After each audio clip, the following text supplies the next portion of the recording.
Entering the Mayo Experience. Mayo Experience. Mayo Experience. Mayo Experience. Experience. Welcome to the Pat Mayo Experience, presented by DraftKings Super Wild Card Weekend, the Super Mario Super Show Weekend for the NFL. Playoffs are here. We're going to make our spread picks. We're going to give out some free money, which ended up being positive so far for the season for Tim and Cust, and we have a dead heat in the Super Locks that is translating into the playoffs to see who is going to be the overall Super Locks champion. Pat Mayo, not included, already eliminated, because that's how my Super Lock year went. But Tim and Geoff doing very well on that front. Reminder to smash the like button for the episode. Subscribe to Mayo Media Network. Leave a rating and review on the audio podcast, specifically Spotify and Apple Podcasts, to help out the show. If you missed any of the golf this week, shame on you. Sunday, Monday, golf picks, and you can play in the Listeners League. That's down in the description right now as well. Plus, if you hit that description, you can find the Custy Awards. The ballot has now been released, Geoff. You got a lot of enemies this year. Oh, shit. Whatever. Is what it is. I didn't see that. We're going to have to go through them. I don't even know who made the ballot. Acho's on the ballot. Hopefully, by the time voting is like in full swing, Acho, we're just, laughing. But, maybe Acho gets to make a video next week because, we allowed him to. So we shall see. I don't really feel like I have nearly as many rivals as you guys do, but there's probably like... You have way more rivals than all of us combined. No, you guys take like what you guys consider rivalries and I consider rivalries are probably way different. And probably, no offense, not that calling anything out, but for like sensitivity or maybe some people's feelings, I don't even think my official rivals list gets listed. So you're right. There's more probably real rivals. I mean, a lot of those have, we don't repeat the people for Geoff's biggest rival. It's all new rivals from the year. Remember that.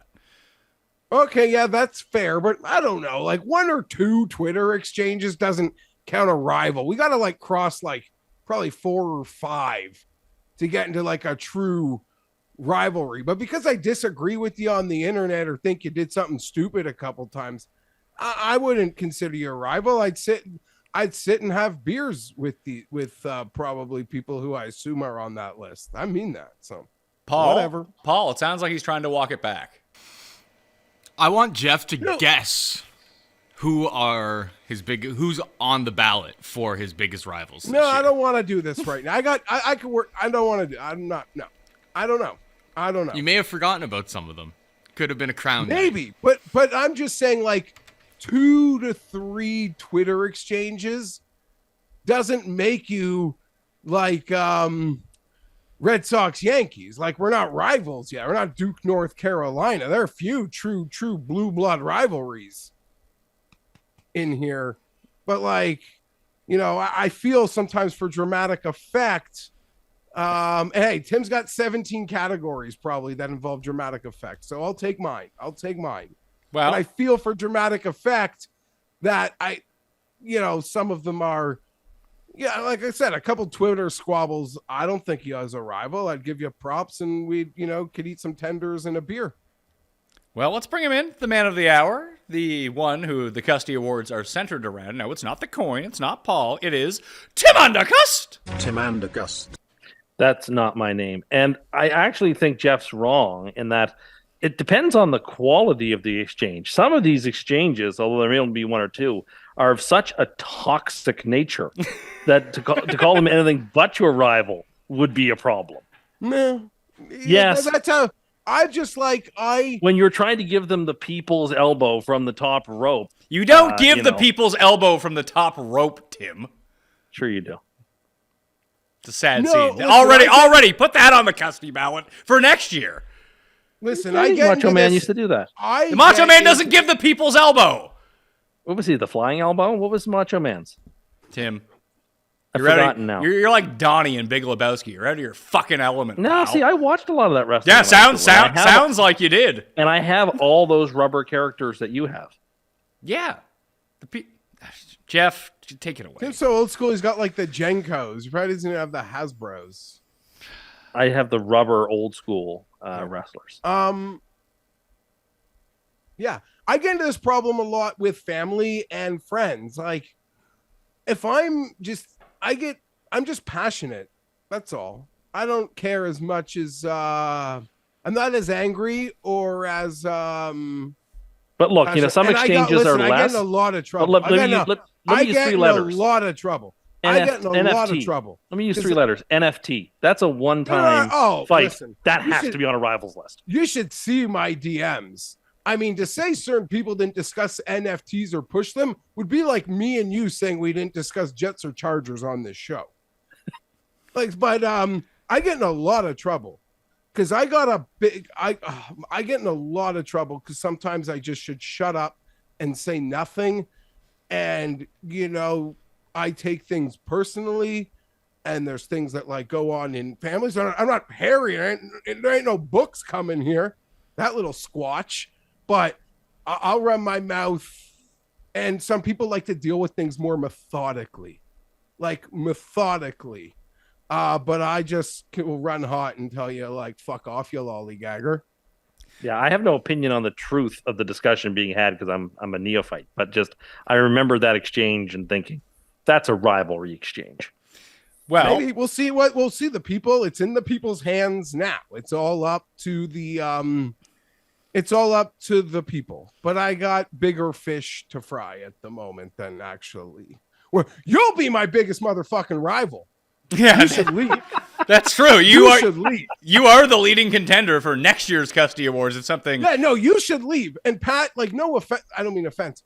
I hope you can remember to tell Cam this week what Tim is doing to me, because Cam is such a man of integrity. He is such a man of honor.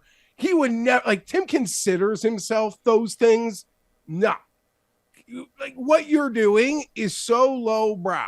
Hoping to see your team do well, so you're happy. No, the last time you did that, you killed Phillip Rivers. Oh yeah, I forgot about that. Okay, you're not welcome here. So you said all are welcome. Off next year, you're the rival. You said all are welcome. Within reason. Though. Not even picking them to win anything. I'm just hoping that they do well. That's enough. And you stay off that guy. If you tweet anything, I'll kill you. No, I mean, I'm joking. But I will not. Don't even, like, but he's not really joking. If they're up like double digits and you do anything, it's like we are over. It won't matter because if they were up double digits and they lose and I don't say anything, I'll still get blamed for it.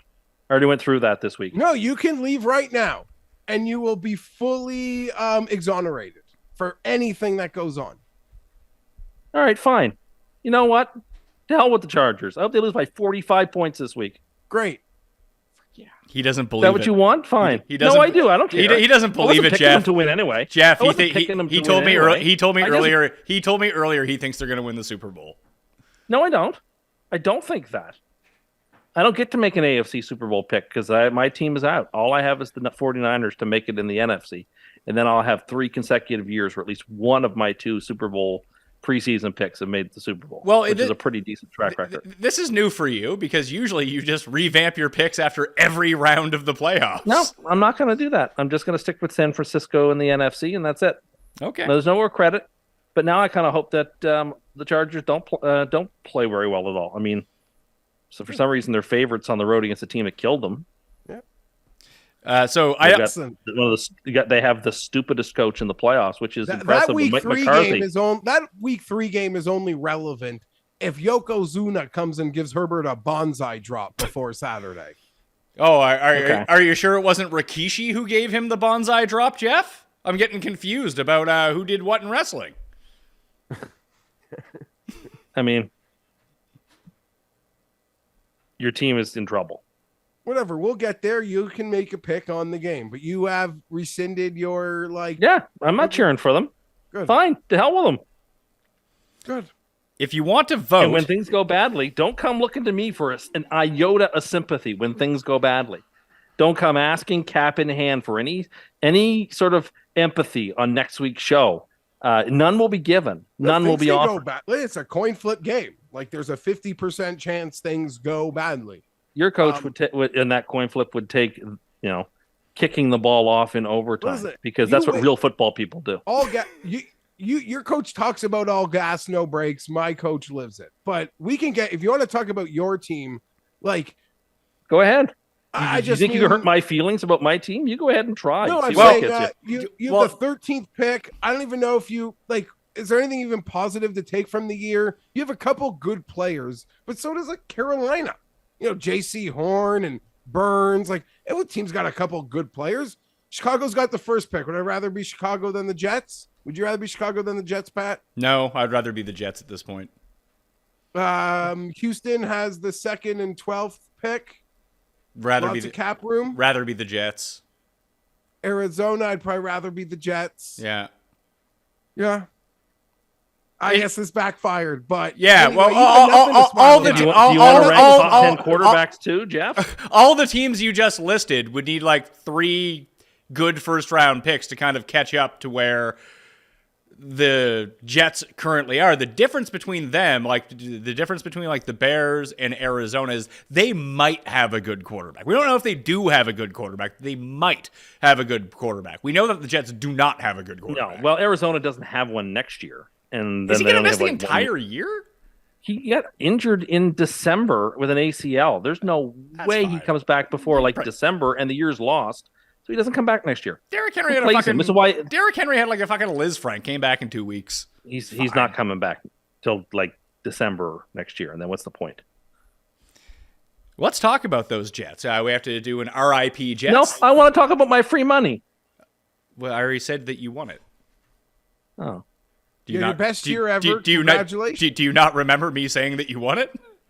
I don't remember us doing the official going through the record stuff. So. We haven't done that, but I wanted to do the moratorium on the Jets. So, Paul, in case people missed it on Sunday Night Football, shout out to friend of the show, Jeremy Keefe, who put this together that really encapsulates everything that Tim felt about the Jets this year. The passion. He felt the passion. He's the clam chowder of this show. It is Tim's take on what happened to the Jets this season. We deserve to lose. We played terribly. What a performance. 2 of the worst interceptions. It's just underwhelming. They had every opportunity. That was funereal. The red zone offense, putrid. Oh my goodness. I think we're done. You're done. I'm sad. I don't see another win on the schedule. How dare you lose them both? Stop doing this to me. I don't deserve this. We win. Victory. I wear this hat because it's a victory hat. We're so good. Yes! The Jets got no respect from the Dolphins and then styled on them. I'm on top of the world. We got no respect from the Packers, so we styled on them. We never chased it so sweet. Bye-bye! I thought the season was over. We are very good. But like a phoenix rising from the ashes, they're the best team in the AFC. And that, my friends, opens up everything. This is a winner's hat. We wear it when we win. We're not going to lose any games for a long time. You can't get in my head. Yes! That's the only thing that can get on my head. A victory hat. So good. Now I think I'm going to wear it just about every week, folks. Bye-bye, Broncos. See ya. Bye-bye, Nate Hackett. Bye-bye. Enjoy the unemployment line. You're done. Bye-bye. Bye-bye, Geoff, to your chances of winning Most Insane this year. Sure, don't campaign in Wisconsin. That's fine. That was so... I mean, just both of us on this show have come on this, this network and given up on our team multiple times this season. Geoff came on before that Dolphins-Chargers game and essentially waved a white flag in front of all the audience. He did it against the Jags game too. And look where you are now. Yes, I mean, I was happy for you for until about 6 minutes ago when you endangered my life, but you gave up on your team multiple times this year, and now you're back in. I do the same thing, and people are kind of trying to say that in some way that makes me a leading candidate for this vote. No, Geoff and I are exactly the same. All that video does is just say between Geoff and I, there's no difference in how we treated our teams this year. So we can take all that off the table. All that's really up for question is whether you think I ever said I could call 7 plays to win an NFL football game on the sideline. You get lucky. That's all. Like run past, like playing a Tecmo Bowl. Well, You know, we'll see that's what the it. campaigns come up You're with. the one that thinks they can run for first downs and commit and take care of Justin Jefferson with a little PI. That To the back of the end zone, sure, why not? by the way, that is on that is from because it's all from 2022 in the Custys. So that is actually probably the favorite, I'm guessing, for most egregious claim of the season, that tackling Derrick Henry from Tim is a likely Crazy. candidate. Although And you know what? although one of the other ones in that category is Tim says as he is on his best behavior in drive-thrus because he thinks the surveillance cameras will follow him and they'll call the cops. See, there's a lot to un. That is such a good game. Or what about that? Owning a stock is really hard because you have to go to the stock market to buy it. Oh, geez, I forget. Yeah, I was just gonna say, you know what? Like part of being insane and being self-aware is, you're right. 7 is a lot, but I think like you could win 2 coin flips for sure, without a doubt. Anybody. No one can tackle Derrick Henry. You seem to think you can, and yet you're right, Tim. And I make this case. I could argue in football season we may be really close. Like we tie, like in our craziness, in our ups and downs, in our fandom. I never think we would clinch a playoff spot at Thanksgiving. I think you take it to places. I've never called bad teams a bomb squad with the best receivers in the league. So while I do think you're crazier than I and more hopeful, once we get out of the context of like cheering for our football teams, which I don't hide, like I love my football team, I cheer for them like a madman. There's no competing. Like you're getting mocked by grocery store clerks, you're fighting old people. I'm not fighting them.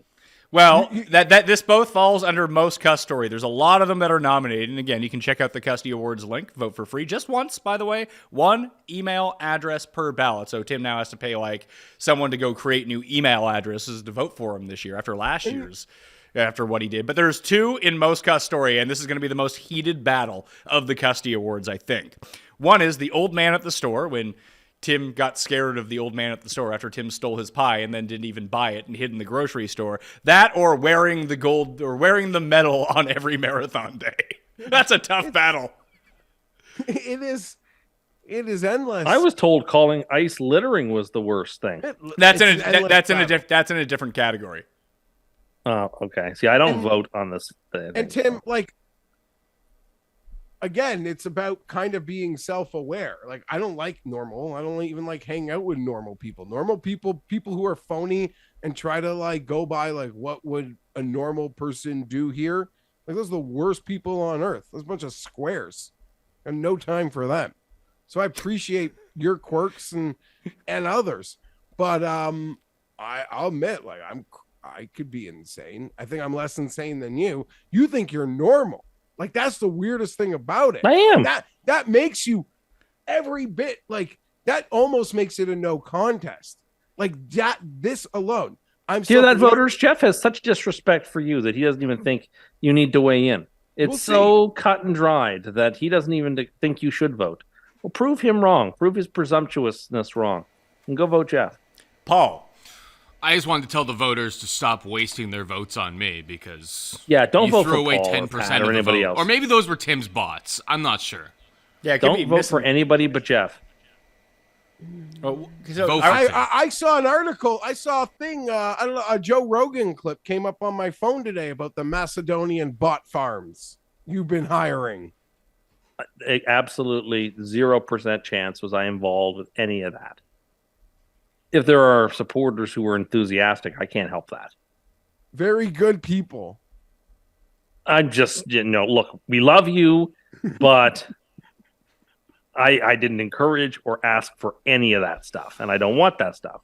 I think I can beat you on my own merits.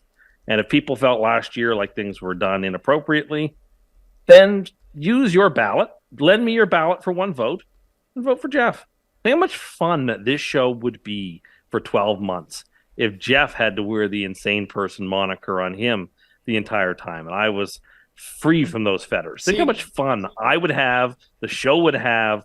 It'd be great. So that's what I'm asking you. I'm going to be real old-fashioned here. I'm asking for your vote. I'm asking you to vote for Geoff. And I'm asking for you people to be fair and balanced in this. That's all. I mean, I don't And think acknowledge that I don't think that the show would be better if Geoff won. I'm just throwing that out there now. I think it's I way am more flawed. hilarious if Tim loses like 90 to 10% or something. I am flawed. I kind of can't deny it. Tim denies it. Will not accept any part of it. No, none. Normal. Yeah, I think so. The average man. The everyman. Tim was texting us last night about these like mashed potatoes he had at a Oh, restaurant. don't ruin my corner. Oh, I didn't realize that was your Cust Corner topic. Love mashed. Love a good mash. We're in week 19. It's believe it or not, people, it's hard to come up with a topic every single week to talk about. Okay, Tim, I want to thank you for what you did earlier. I being an insane, less insane, normal person realizing a mistake, I apologize for threatening violence towards you. It wasn't but again, it wasn't violence. It was death. I apologize. I accept your apology. Thank you. I consider you friend. I apologize for that, but I do. It's not the first time that we've been threatened on the Pat Mayo Experience Network, and I'm sure it won't be the last time. Well, I apologize, but I'm proud of myself if it was enough to make you say, you know what? F these guys. Yeah. The hell with them. Mission accomplished, I guess.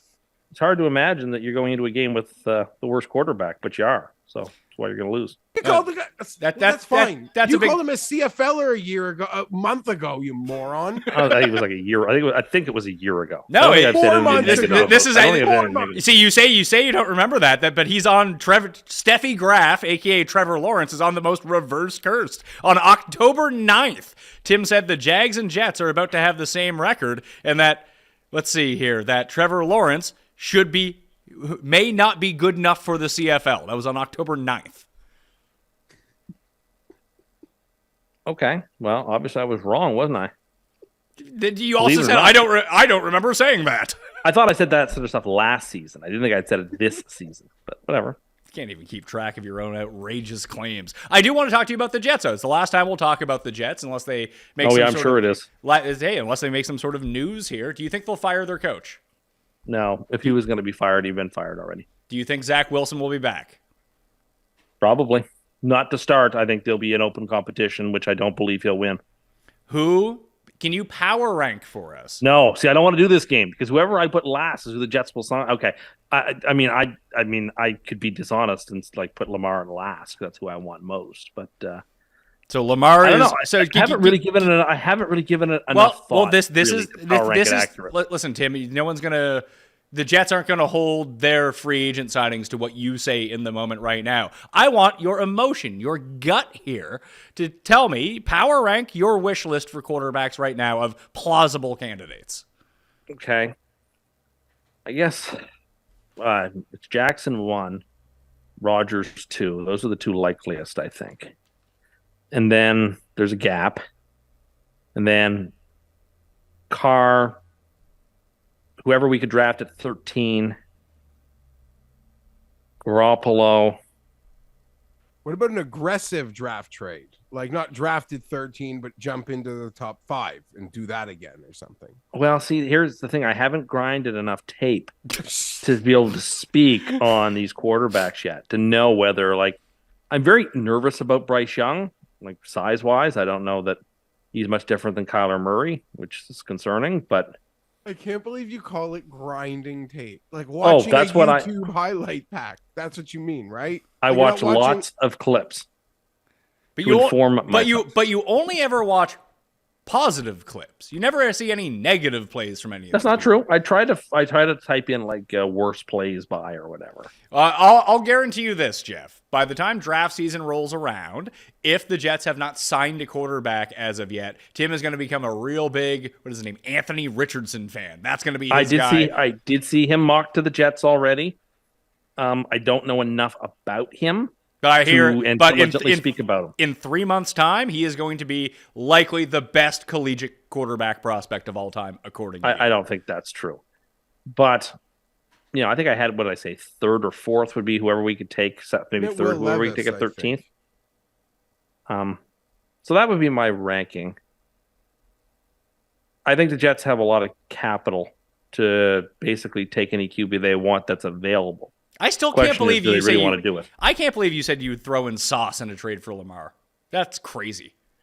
As marvelous as a top-tier cornerback is, an elite quarterback is worth it. I think any team would pay that price. Have you revised your playoff clinching date for next year? We're sticking with Halloween. You're up. Yeah, well, Sauce was talking about how it would be in December. Yeah, maybe he was talking about being on the Ravens. Well, maybe he's right. I don't know. I think this team. I can't really make any predictions, Geoff, till I know who plays quarterback. I really can't. That is fair. What if it's Zach Wilson? And that makes the Jets the biggest story of the period between the Super Bowl being over and the draft, because they have to find a quarterback, and they're the team I think that could go the furthest with a good quarterback. That they and the Lions, who I can't imagine are going to continue with Goff.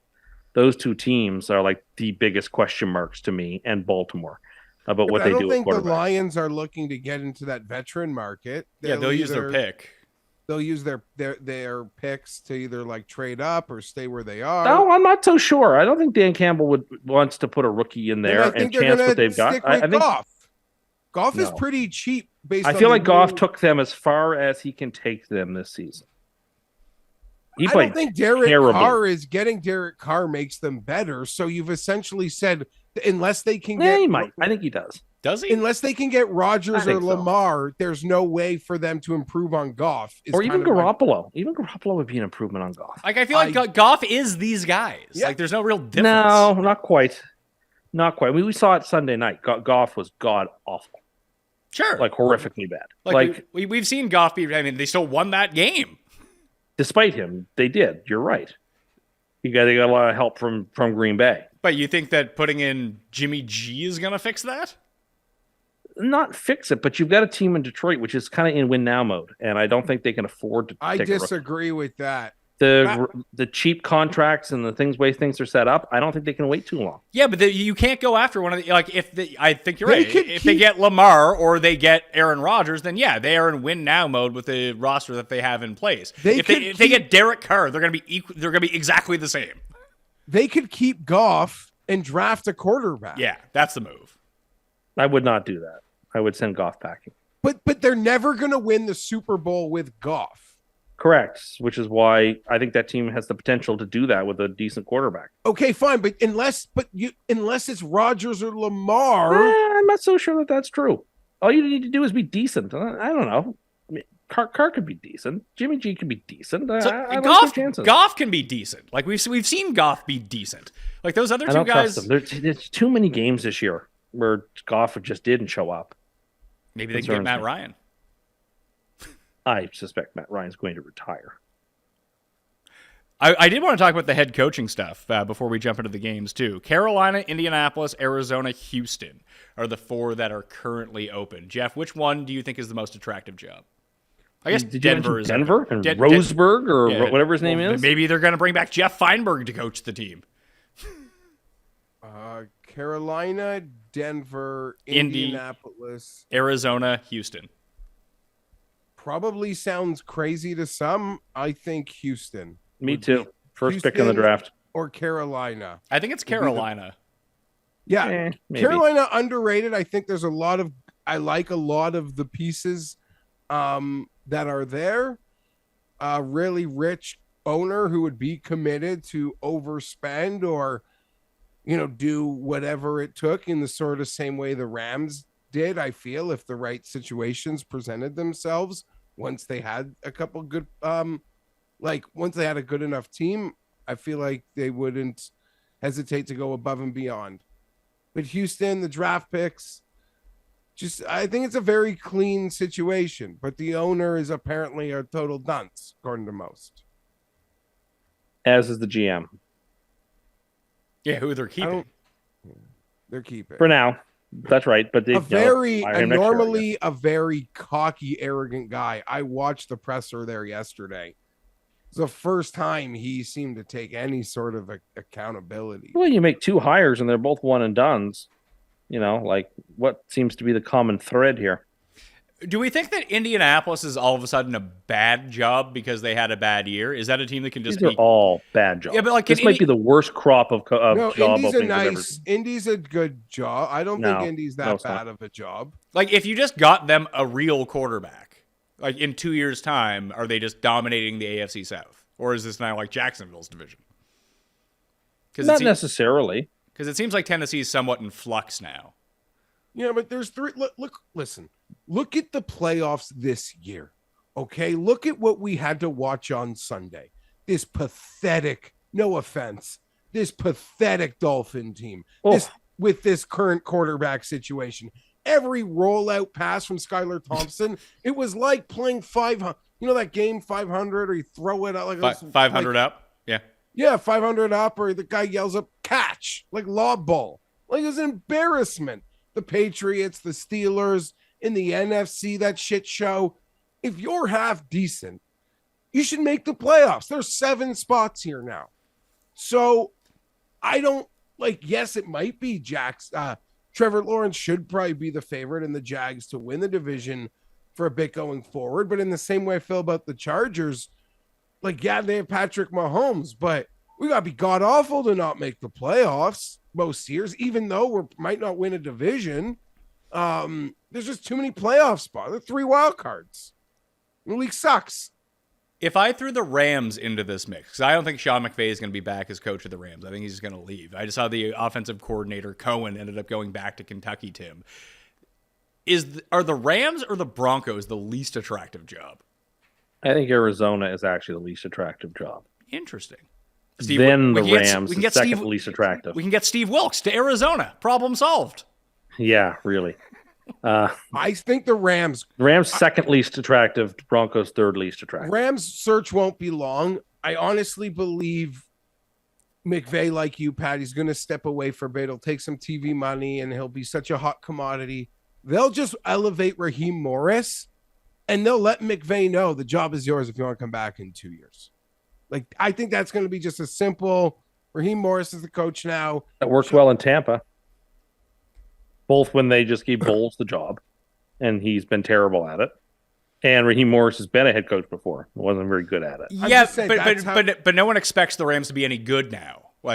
This was the end of their run. All their guys got hurt. We don't even know if Stafford's going to end up coming back. What's the point of going out and spending all this equity on a really high end? Go hire a young, exciting coordinator who will be really cheap from college and make him your coach. They'll never do it. They'll never do it because of just the market, and I don't think they'll do it. But you should argue they should trade Ramsey, Cup, everybody should get traded there if McVay leaves, and just replenish it all. I just think at least Ramsey, yeah, sure. It's interesting. It's not a bad idea.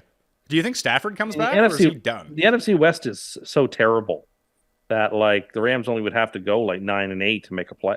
Think of the NFC West. The Seahawks overachieved this year. They're a lovely story.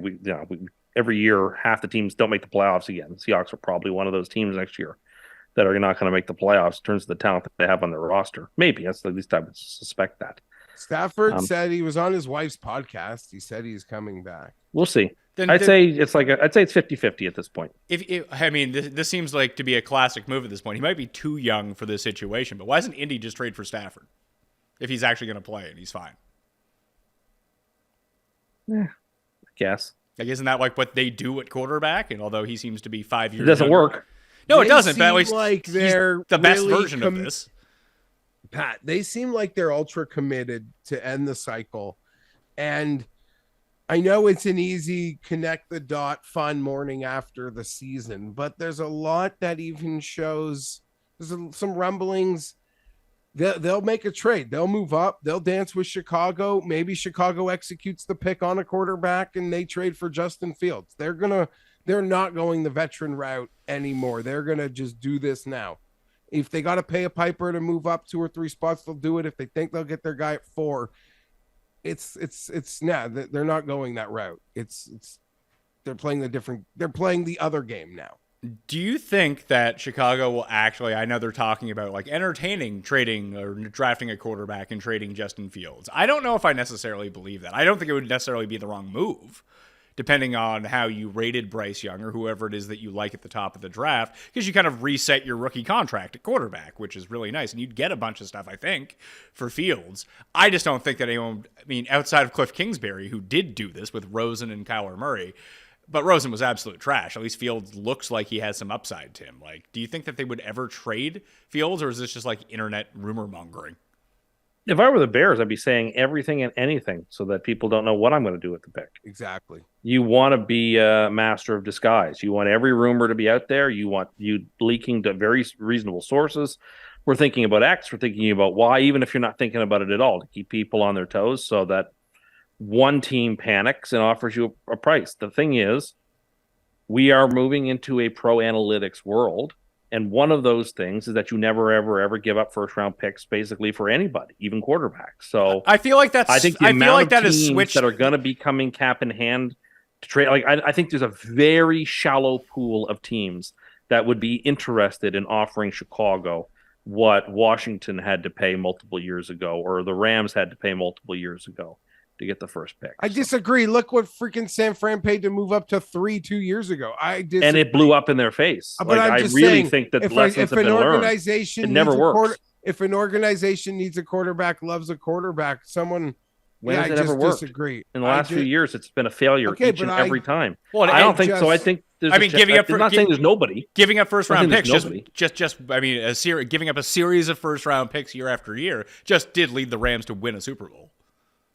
Yeah, it did, but they didn't give up those picks to go draft a quarterback. They gave up those picks to go get a player. Yeah, they traded. They traded 2 first round picks for a quarterback. Correct, but that is still a different concept than doing that for a complete unknown commodity in the draft. All right, if you're the Jets, like the analytics guys will tell you never do it. If you are the Jets right now, who do you think you would have to give up more to get, Lamar or Justin Fields? Oh, you'd have to give up a lot more for Lamar. But you also have to pay Lamar a ton of money at the same time. Absolutely. Everything is more expensive with him because he's a known commodity whose ceiling that we've seen is higher than any other quarterback you can acquire right now. Ceiling. You know, there are quarterbacks obviously with higher ceilings, but they're not available. So I think I would move on from Fields if I was the Bears. And that's nothing really against Fields. It's just that what are you going to do over the next 2 years before you have to pay him a lot of money? Nah, that's dumb. That's trying to be too cute. Why is that too cute though? Like you're not anywhere close to where you need to be competitive. No team will ever do that though, unless you think the person is a bust. You see enough out of Fields that no team will do. If the quarterback's a bust, you move on. But we've seen enough from Fields, and I think he could be incredibly special. Jeff's mic's not working. He's trying to scream. Get 4th overall for What? Fields. You wouldn't take 4th overall for Fields and take your quarterback 1st overall? That's the move. I wouldn't. I see. I would. That's kind of. Then I moved from having a quarterback I know can play to a quarterback that I have no earthly idea. Do we know that Fields can play though? Because the whole point isn't to have a quarterback that you can run out there and be like league average. Then you're stuck with like the Jared Goffs of the world. I know that Goff and Fields aren't the same type of player, but unless Justin Fields develops into Josh Allen, now we're in a circumstance where you just have this guy. Yeah, he does. You need to have a great quarterback. I mean, the NFC. His running talent is so elite that he just needs to be a good passer, and he is better than all but about 4 or 5 quarterbacks. Right? He doesn't need to be an elite passer. He just needs to be a good passer with that running game. But he presents as like a better version of Jalen Hurts in that instance. The Bears have said everything right out of the gate. I mean, they said, "Will Justin Fields be your starter?" Ryan Poles said, "Yes, he's our starter." But he also later in the Q&A or postseason, whatever, went on to say they will evaluate every position. And if he's blown away at quarterback, then maybe things can happen. But for now, they're answering it perfectly. You keep everybody on your toes. You make people think Fields is available. You make people think the pick is available. You take all those trade calls and someone comes and pays that piper. If Indy might offer them the world to move up from 4 to 1, and they love Fields. Maybe you do it. You take that, you build your team. They have so much cap space. If they feel that they want to, where they can Fields in his arm and accuracy and from the pocket can grow over the next couple of years, that's their decision. But I love the discourse that's going to be around this Bears decision. Like, I salivate at it. I eat it up. The rumor mongering that's going to go around this thing. The second the Chargers get eliminated, I enjoy that story more than who's going to win the Super Bowl. Geoff will be on Bears Reddit on a daily basis. No, but I'd be listening to like YouTube clips of like Bears local Chicago radio and stuff. I don't play the Reddit game. Yeah. Do they get their Monday morning press conferences? I guarantee you they do. I guarantee you they do. Here's the main reason. I think it's sort of the opposite of what you said, Tim, about why I think they should at least consider trading Fields, because he actually is worth something. And we haven't really seen this scenario before. And like I said, I just don't know. I mean, they've already traded away. I know they got the second round pick for Roquan, but they essentially traded away the first pick of the second round for Chase Claypool earlier this year. Like, it's going to be really hard to restock this entire team. And by the time they do, it's going to take like 2 draft cycles for them, and they'll need to hit on some guys in order to be wildly competitive.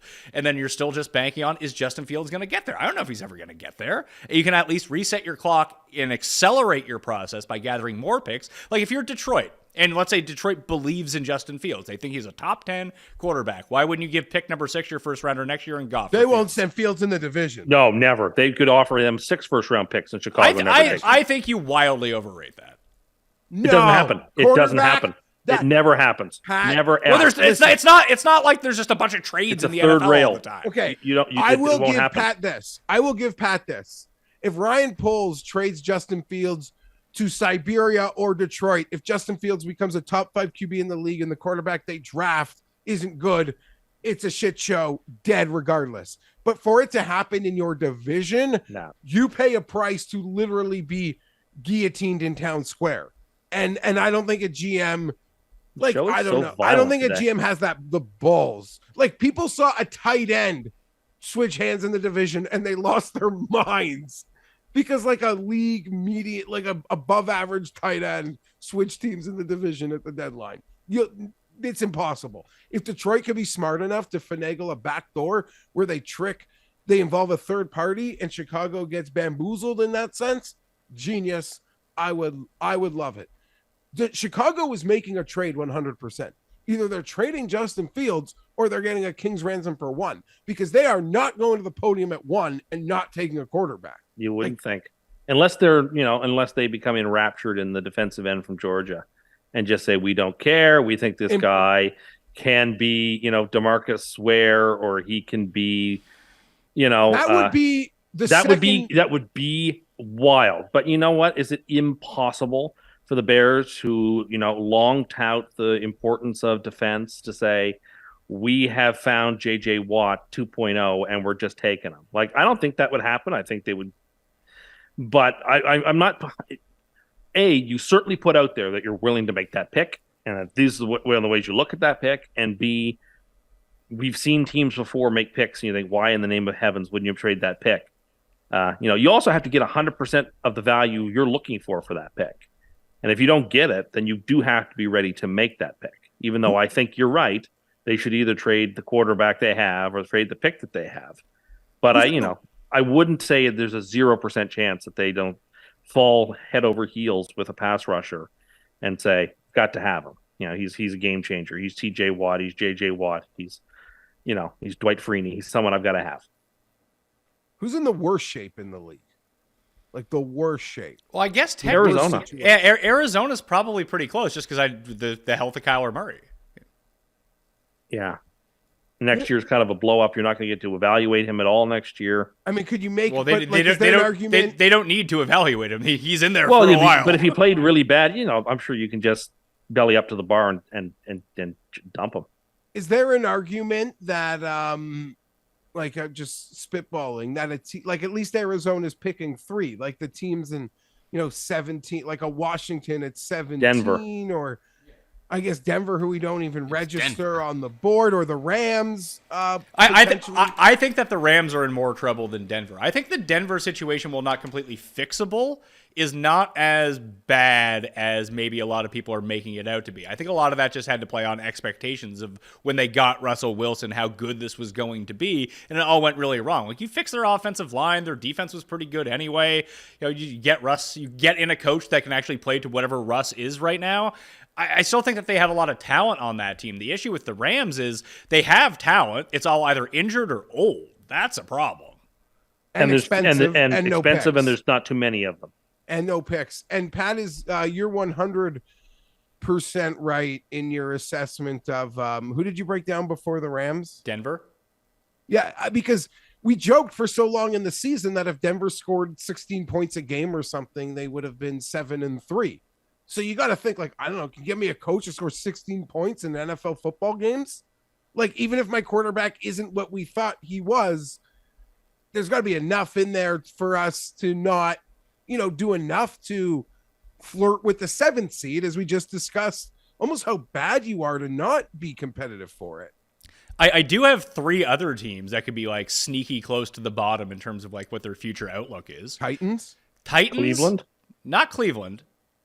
I think Cleveland's in real trouble. Titans, Colts, and Patriots, weirdly enough. Like, the Patriots, what, they scored 10 defensive touchdowns this year? Like, that's just not replicable.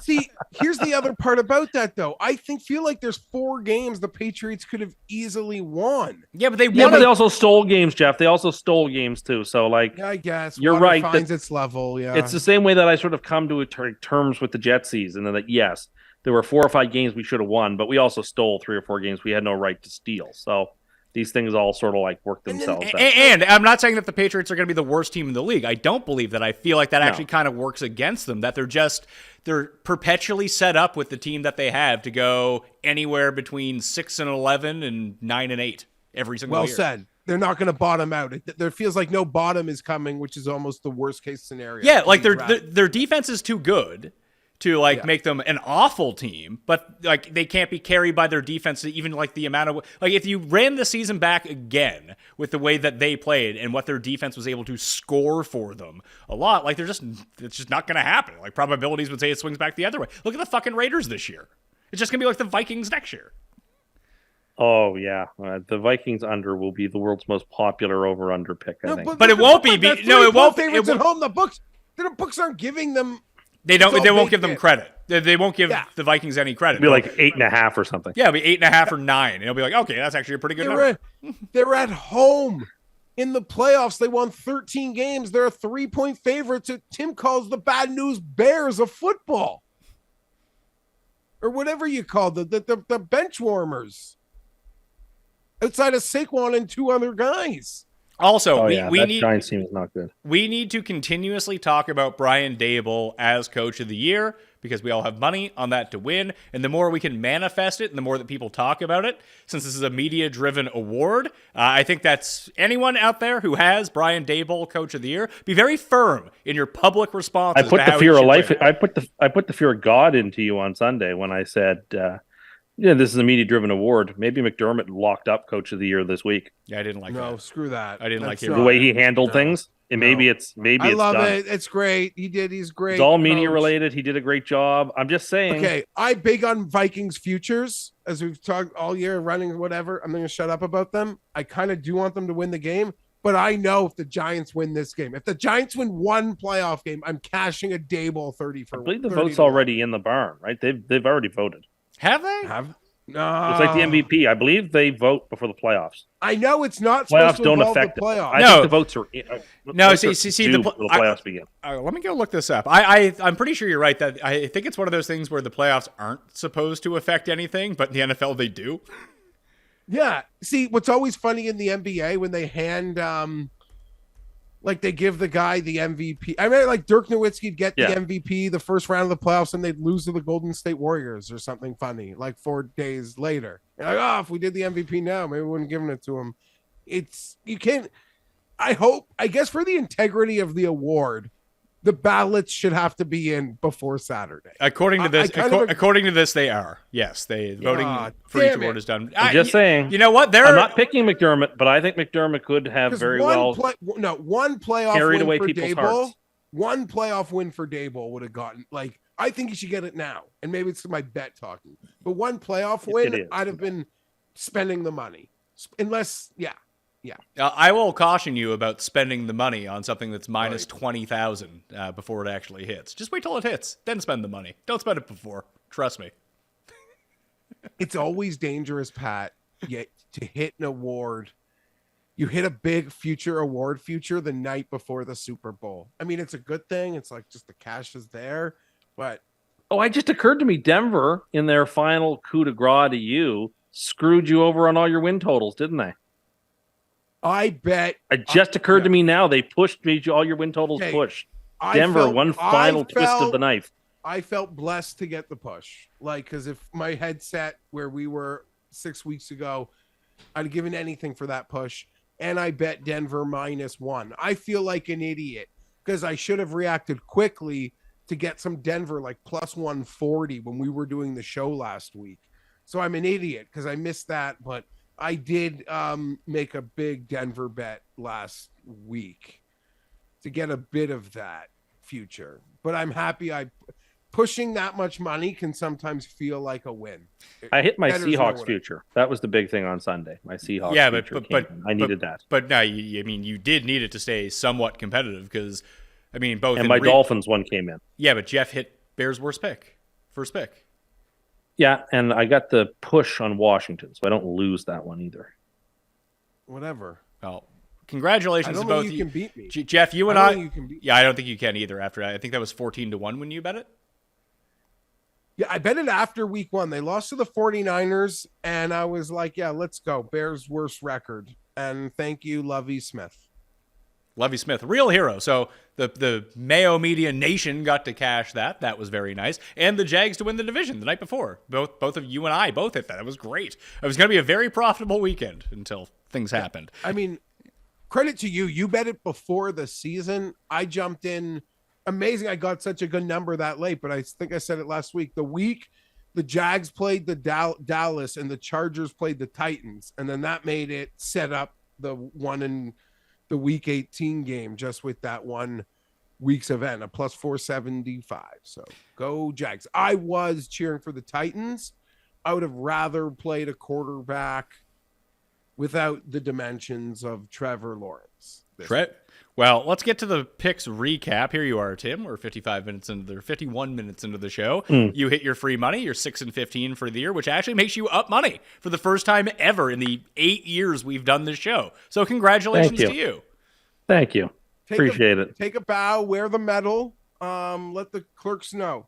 Yes, I thank you. This was a good year. And the gold picks, the super locks were good too.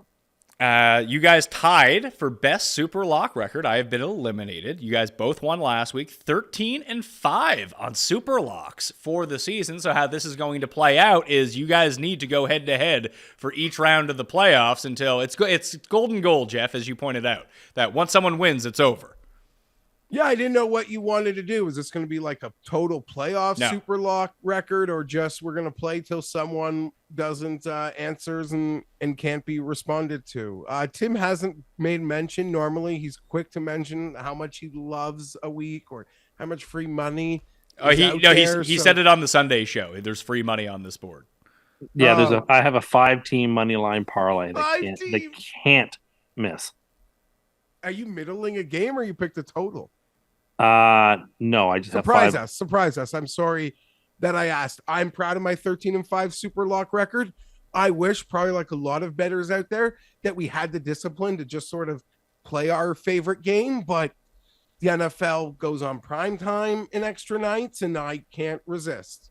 Yeah, but it's good. These games have my most money on them. Make sure the season is fine. Well, the only thing I was able to do was capture the season-long picks title for the 7th time in 8 years after a 12-4 week 18. Wow. Brings me to 139 and 129 for the year, besting the coin by 4. The coin went 5-11. Geoff, you went 6-10 in the final week to go 133 and 135 to drop 2 games below 500. Tim, you went 10-6 and you finished 130 and 136. Yeah, not a shabby finish to the end with. The most important thing is the 13-5. I'm really proud of that. I agree. I would trade my winning the picks record to be 13-5 in Super Locks. I'm not going to lie. As long as my Super Lock record is good and my picks record isn't an abomination, I feel like it was a success. Okay. Let's get into the games then. Super Wild Card Weekend. Seattle is at San Francisco. Kicking it off, minus 9.5 for the Niners. At home, 42.5 is the over-under in the game. I got some facts and figures here for you. Got the crack research team on it here, Geoff. Over the past 10 postseasons, underdogs in postseason games that feature divisional opponents are 9-4 against the spread. However, double-digit point playoff favorites have covered 10 of their past 11 games, and in those games, the over has cashed 9 times. I like San Francisco. I was thinking a lot here, but it's not double digits. It's only 9.5 right now, and even if it grows higher, I like Seattle to backdoor this game. I feel like this game is non-competitive, and Seattle backdoors it and costs a bunch of people money. So I will take the Seahawks. I'm disappointed we lost this half point. It seems like the smart guys really like the Seahawks this week. They do have the perfect backdoor recipe, like quality receivers, a quarterback who's not afraid to upchuck the ball. Yeah, I'll take the 9.5. I don't love it. Yeah, 9.5 for me. It does feel like this game can really get away from the Seahawks quickly if the Niners want to lay the smackdown, Tim. But I did a show on Odds Checker with Ross Tucker earlier today, and he was kind of talking about it. In the playoffs, it's different. It's harder to cover up some of these larger spreads because guys are looking for bonuses in season, and even if the backups come in and try to play, like guys are just trying to win. They don't care if they win by 1 point or 3,000 points in the playoffs. It's just about winning here. That makes total sense. I believe that. I do subscribe to the idea that it is very difficult to win 3 times against a divisional opponent in a season, and that divisional opponents are better matchups for underdogs against favorites than teams who you haven't seen all year or only saw once. So I am going to break that rule once in these picks. We have 3 divisional games this week, and 2 of the 3 I'm taking the divisional dog. But this is one of them. I'm going to take Seattle. It's too many points. I predicted the game to be 23-16 for San Francisco. Do you know how hard this is for me? And I think Tim could probably attest. I'm not sure where Pat stands. I know we last week faded Seattle quite hard, but I think Tim and I have pretty much faded Seattle for a month and a half. Every single game, right or wrong. Mm-hmm. That's kind of where I've been. And they got in here. They got every break in that Rams game. Your almost heart hurts for the Lions. And Tim sort of said it on the internet. It's impossible to not be happy for Seattle, but I think they got some real silly breaks in that Ram People game. seem to forget, though, Seattle and Detroit played this season. Seattle's in the playoffs because they beat Detroit. Congratulations. Like, that wasn't mentioned once in all the, Detroit, they would be the better team, blah, blah, blah. Like, head-to-head is the most important thing, and that game happened, and Detroit lost it. So, like, I can't really cry for the Lions. The Seahawks are here fair and square and earned it. That was my second. That was my second best DraftKings week of the season when I stacked Geno and Goff and on all my teams in that one game. There was like 3,000 points. That was fantastic. Yeah. I saw someone chuck out an idea that obviously it can never happen, but it would be amazing that if the the final wild card team in both the AFC and NFC was done college football style, that like there was a committee that just power ranked who they thought the best team was and make them the 7th seed. That'd be awesome. I wish. That would be so good for the Chargers because we always underachieve with this roster. People are like, no, you got to put like last year. You gotta be better with the Chargers.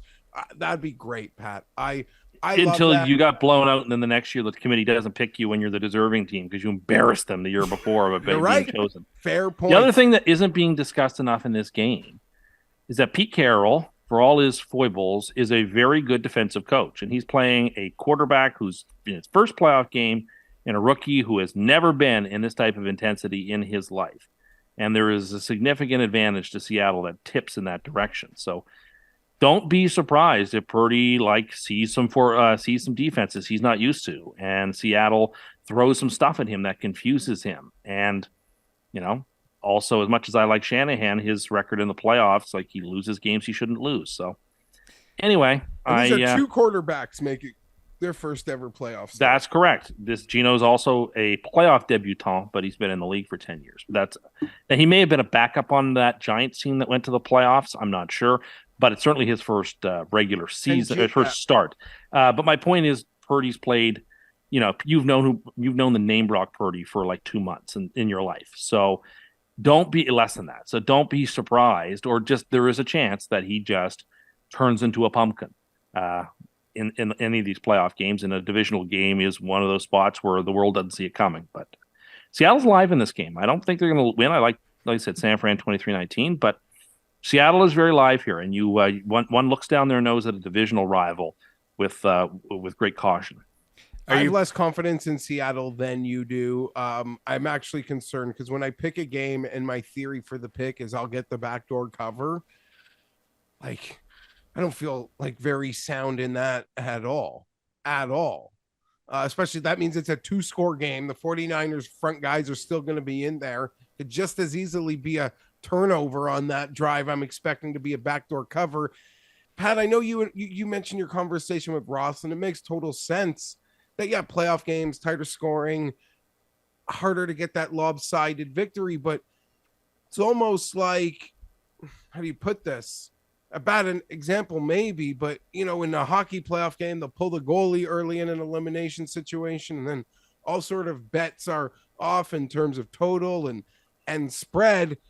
You could also get the most desperate things, like Pete Carroll might do things he would never do, like go for a 4th and 5 in his own part of the field, like not punt in a lot of situations. So I feel like you really get exposed in those sorts of things where, as safe as teasers sound and feel, you get this like do or die scenarios, which can really blow them up potentially. Yeah, the biggest thing I'd be worried here if you tease Seattle up would be just San Francisco runs the ball 500 times and Seattle just legitimately can't stop them. Seattle's not a good teaser team here, because you're right. That's a very fair point. Can you turn your microphone up, Geoff, please? You're much quieter than Tim is. We're up.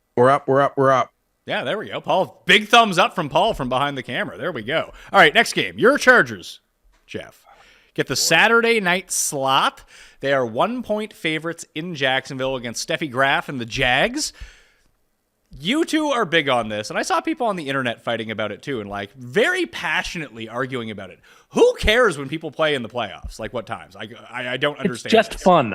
I don't really care as much as it's fun to predict which games are going to be where, and trying to think through, if it were my call, how would I arrange these deck chairs, sort of thing. It's no different than what you do on the Sunday night show, like trying to predict the block on the show tomorrow. Like, good point. It's just fun. We try to think, okay, who are these preeminent franchises? What sort of leg up the networks? I mean, we can all agree. We've all watched this playoff, even with the expanded thing. The AFC South, I don't think they've ever played on the Sunday on Wild Card Weekend. It is literally like, I get the spot of being in the AFC South Super Bowl. They're division champion on the Saturday on Wild Card Weekend. But yeah, I think about it lots, and I think there's also a lot of thought put behind the scenes about it too. I think the networks almost have a draft. I mean, they do. And as you mentioned, Green Bay blew up the party. They did blow up the party in that, because the Packers 49ers is a game that average Joe would want to watch. Although when I sent you the ratings for the best sporting event or the highest watched stuff on TV of last year, just all NFL. Yeah, and that just shows you the whole league is national. Like the Jacksonville Jaguars, they're a national team. Every game is essentially national. Market size. I mean, I'm not saying it's not important, but these games hit regardless of what order you put them in. Well, I would argue actually 4 of the 6 games are actually pretty primetime spots. The only 2 that aren't is the Saturday 4:00 and Sunday 1:00. Everything else to me is essentially a primetime spot. Sunday at 4:30 is prime time. Yes. It is prime time. Yeah, that's probably where most, if not almost all, of those most highest rated football games probably come from. No, the highest Sunday- rated Sunday Night yeah. Football is, but that's usually because like you have the 4:00 Dallas game on Thanksgiving, which is always highly rated because it's the only game on at that time. Like I don't know what the breakdown would be between like 4:30 in the playoffs versus Sunday Night Football or 4:30 in the regular season when there's 3 other games on at the same time. For like you need to be an island game in order to get all of the eyeballs because inevitably people are just going to watch other games. Island game 4:30 on a Sunday to me is prime. It's essentially as prime, maybe arguably the most prestigious spot on the weekend. Which is why Jeff and I were apoplectic that New York and Minnesota got that spot. We didn't think that's where it was going. But obviously it's the Sunday night thing. And yeah, I mean, we even had this discussion that I'm almost of the opinion ESPN got their make good from the Bills-Bengals situation. Yeah, we didn't even think of that. And it wasn't until the schedule came out when they got the best of the game. Because, that Jeff said, oh, it's because they lost a great AFC. And I was like, boom, the light bulb went off. Like, that's exactly what that was. That's why they got down. In normal circumstances, that is getting the Sunday. I would have thought that would have been the Sunday night game for sure. Or ESPN always gets Sunday the trash playoff game. Always gets the trash playoff game. If you go through the last 7 years of playoff games, they always get the worst one. They had Connor Cook versus TJ Yates, for example. Like they always get the worst playoff games. And we lost. They got rid of the Nickelodeon playoff game. What? Thank goodness. No. They said they do one on Christmas. They said they did one on Christmas instead this year. That's when Baker Mayfield won the MVP. Yes, because they wouldn't let people vote for Russell Wilson. There's a guy who could be the Jets quarterback, Baker Mayfield. No, I don't need that. I like that. That'd be a lot That'd of be fun. Yeah, fun. he That'd be was fun really- for the really show. impressive. That'd be great for the show. That's probably the best bet for show content. That would make us laugh the most, I think. It's weird because when you look at all these games, Chargers at Jacksonville does feature the best quarterback match unless Lamar plays and is like 100%. Like this is by far the best quarterback matchup of the week. Like this is the most intriguing one. Better than Dak Brady? Yeah, like you have Dak who's thrown the most picks versus washed up Brady. Like this is a rising Herbert, a rising Trevor Lawrence, 2 guys who have been like top 10 quarterbacks this year, picked in the same draft. Like this is the next generation of great quarterbacks. Were they not in the same draft? No, it was the Burrow draft for Yeah, and when Herbert initially showed his great flashes, and then people were comparing him to Trevor Lawrence, who hadn't even been drafted yet, that alone had me like so flattered because I believe all the Lawrence draft hype, even if that's because I'm a sucker for the draft. Yeah, we're a couple princes. We're a couple dueling princes on Saturday night playing in our first playoff games, and the winner, I assume, will get the right to take on King Patrick Mahomes. Do you know who the quarterback coach in Jacksonville is, Pat? I don't. Is it Alex Van Pelt? No, it's Ellen DeGeneres. AVP. No, it's not. Oh God, really? Yeah, it's Ellen? it is. Yeah, it's Ellen. Do you think that Ellen is secretly mean to all the players on the team, like real life Ellen?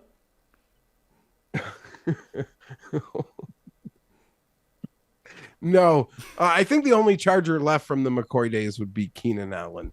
I'm nervous. I'm excited. This is where we were supposed to be. This is, Yeah, so- five seed, lost the division to the Chiefs. This is exactly when you mapped out the season at the beginning of the year. This is where they were going to be. No, I mean, I picked us to win the division because I'm biased and thought maybe we could do that, but we're not. And we showed Where's this year the that spread going to be when the game comes? It seems it's moving clearly in one direction. Is it going to be like Jacksonville -2? See, I don't know because I just read that Mike Williams looks like he is going to play. They're probably going to get him into practice this week, so he's going to go. And right before we came on, I don't know if we got it on video or not, but Jeff was having a little conniption fit. Actually, is conniption bad or good, Jeff, or is it just Bad exciting? usually. yeah, conniption's kind of bad, but this is What's the positive version of that? Because you were having that. yeah, no, a conniption can also be good. I saw just before we went on, Rashawn Slater's been activated, that 21-day window. If going by how we use that window for Joey Bosa, we didn't activate that window until he was essentially incredibly close or playing that week. Hold on. Is there I don't know this. Maybe you do. Is there a stipulation with the playoffs that if you don't activate them now before the playoffs start, they can't come back? Okay, you could be right. I'm unaware of that. And someone that's been following the Rashawn situation, that's never been brought up, that we had like a drop dead date this week. So I believe that not to be true, because I believe I would have seen that in the copious amounts of reading that I tried to do on the Rashawn Slater situation. So I am pretty, we got Rashawn Slater back. We got Joey Bosa back. I'm excited. We're going to play a pick'em football game in Jacksonville. I don't really have a lot like to break down the game. Okay, well, give me your TikTok of Saturday. How does Saturday go for They're Geoff? dynamic. Really hold start? on. They're a dynamic. They're a dynamic team, and Trevor can make plays on the second level, and that scares the shit out of me. What do you want to know? What my Saturday is going to be like? What does Saturday look like? How close are you watching that Seattle San Francisco game? How are you getting prepared for that game? What does Saturday look like as Geoff prepares for a wild card game with the Chargers? So I got out of my mother-in-law's birthday dinner. Oh, big win already. So that's awesome. Chargers win or lose, you already won, pal. Yeah, because her birthday is Saturday, but I don't give a crap. I mean, happy birthday. Listen, I joked with my wife. Based on the present she got me, it indicated she clearly didn't know me. So I told my wife, I think I should get her a Justin Herbert t-shirt. Just give her that shirt you're wearing right now. No, this is my AFC Championship 1994 shirt. I'll own it. I tell my wife I'll own it until I can get a new one. It doesn't leave the house, but it's old. It's got holes. Yeah, but Pat, you know what's good for those holes? My Justin Herbert soap. I got my Dr. Squatch Herbert Fresh. When did Geoff become Gallagher? Jeff's looking like the Brooklyn Brawler out there. I was going to say, he's dressed up kind of like the Nasty Boys. He can get someone to the pit stop right away. Hobbs and Nash? Or Sags? Knobs and Sags, yeah. Knobs Although Cust would say it's Holland Nash, the Nasty Boys, with his deep wrestling knowledge. Yeah, and I mean, a lot of these playoff games this week, I feel the teams played. Minnesota and the Giants played recently. The other ones were the division. That week 3 game, it means absolutely nothing. It was on Rosh Hashanah. It was a low point of the season. I ruined Rosh Hashanah. I ruined it. Slater and Bosa got carted out. This is Herbert's playing after getting bonsai dropped in the rib cartilage, where I thought he should have taken the game off. It was an absolute, probably the low point for me of the season was that game. I don't know if you remember, but if Austin Eckler won you a fantasy championship, you probably remember how you were cussing him out in the first 3 weeks. Our defense was a total mess. Not to say it's perfect, but so that game means nothing. Again, it only means something if Yokozuna is coming to sit on, or John Tenta, the Earthquake, is coming to hang out at Herbert's house this week. That game is irrelevant to me. But it shows the Jags they can beat us. So that's a thing. And I don't know. I'm excited. I'm nervous. But these are the games. You got to win these games. That's the feeling I want. And I hope I can have this feeling again next year. It's not like I'm not making a joke, but it's the feeling that someone like Tim and thousands of fans of teams who aren't playing, like I remember sitting on my couch last year, like you give anything for that feeling I'm going to have Saturday. Tim asked me how my Saturday's going. I do not know. I think I am going to watch. I don't know. I thought about going to the game. I decided to pass. But I will say this will be the last Chargers game of the year I'm going to be watching on TV. Now, you could take that to mean they're going to lose, and that's possible. But I'm just telling you facts.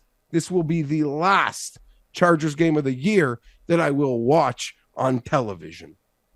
Can't wait to go eat some barbecue next week in Kansas City. I have a Derek Thomas Pro Bowl jersey. Might wear that for the tailgate so people give me some ribs. Then I'll do a big reveal. Roar! Maybe all the underseeds will win, and you'll go to Los Angeles and SoFi. Well, that would honestly be. nice. I don't even want to do that. The Chargers have been a good road team this year. So you're taking the Jags, Geoff?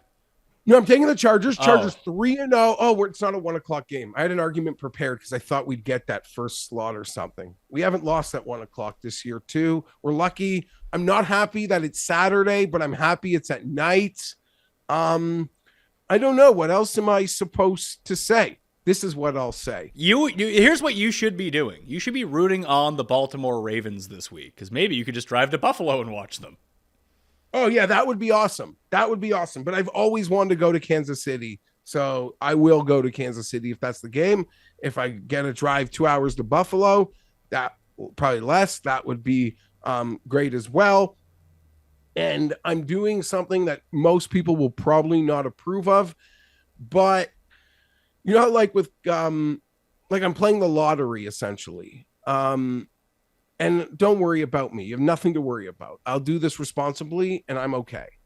But I'm going to bet $1,750 on Donald Parham to score the first touchdown. No, but we're going to bet Donald Parham to score the first touchdown.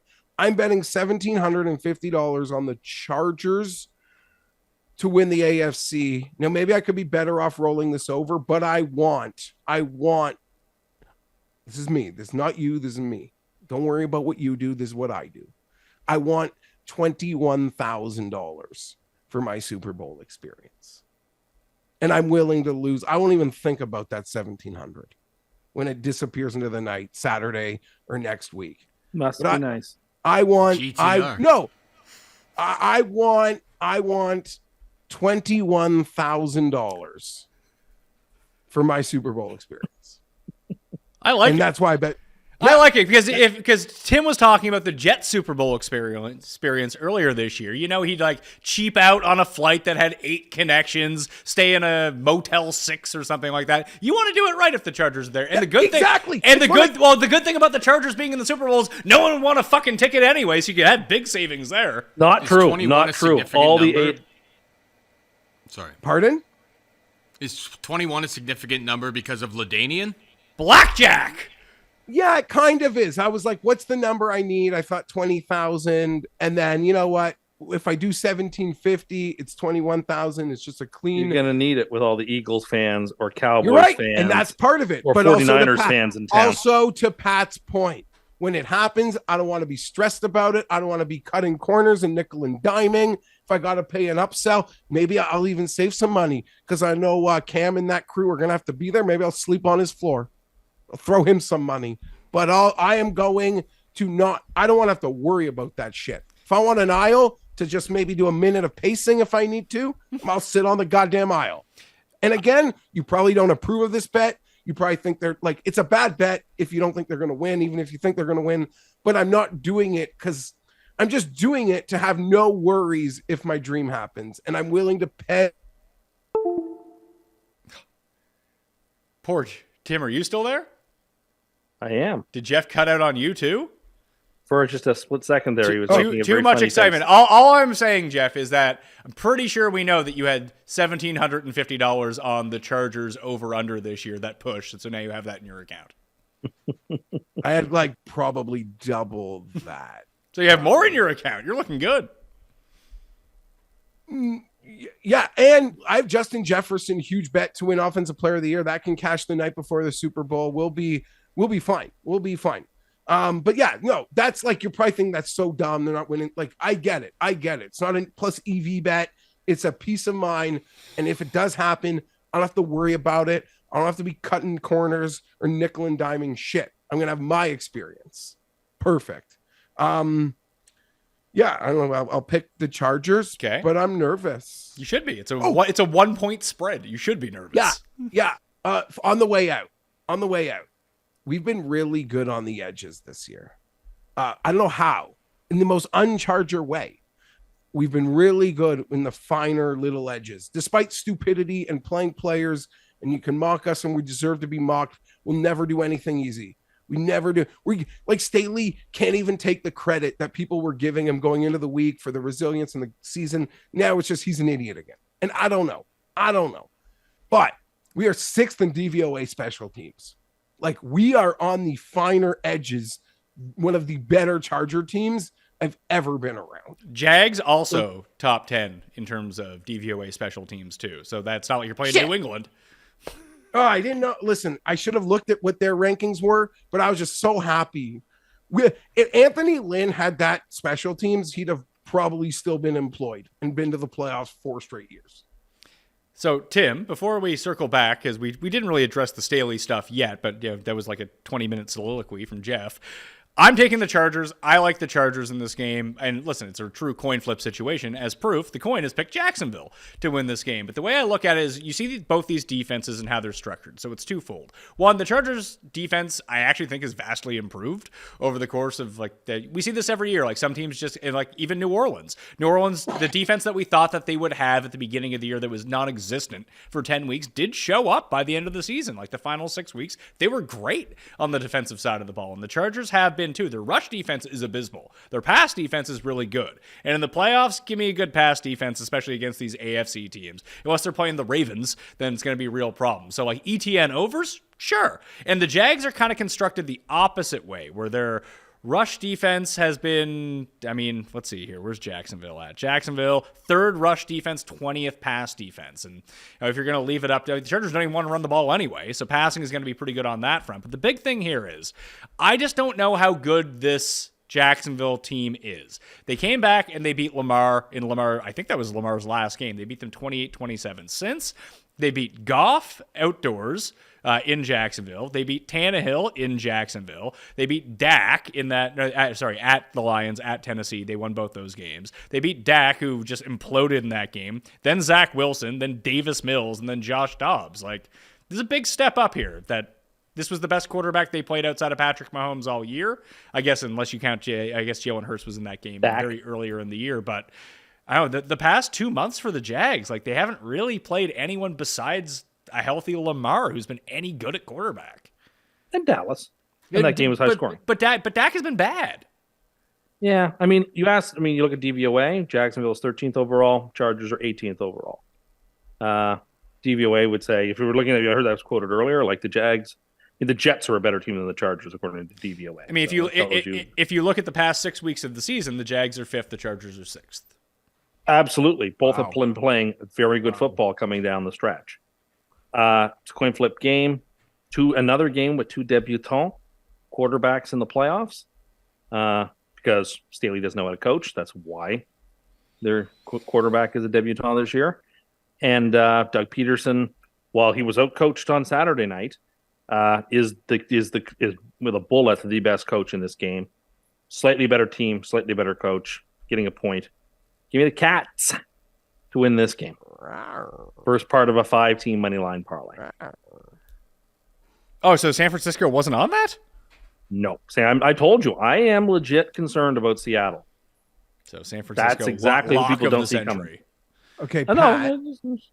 I think everyone sees Seattle coming. That's kind of the thing. Like Seattle and the points are the popular side this week amongst people who bet on football. Fair enough. I want to counter and give you an anti-Chargers point to the pro-Chargers point you made. On a couple notes, you talked about the Jacksonville schedule having played nobody and that being a concern and being a step up. You also raved about the recent Chargers defense, and it does seem like there's some continuity and they trust each other more and health. Great. La. Problem is, Pat, roll this back for me. Russell Wilson looked alive, although the defense, despite being out there, the guys were like approaching it. It almost felt like preseason and how they were trying to tackle. But still, Russell Wilson, Baker Mayfield, Nick Foles, Malik Willis. These Chargers defensive stats have been propped up playing a bunch. Tua went 3 for 24 or something crazy. You're right. You're absolutely right. So the Charger defensive stats have been propped up by us running into some jabronis, and I can admit it. And I want to be transparent for the audience because that's why us playing Trevor Lawrence, I don't know. He can make that second level play. We haven't played a guy like that. We haven't.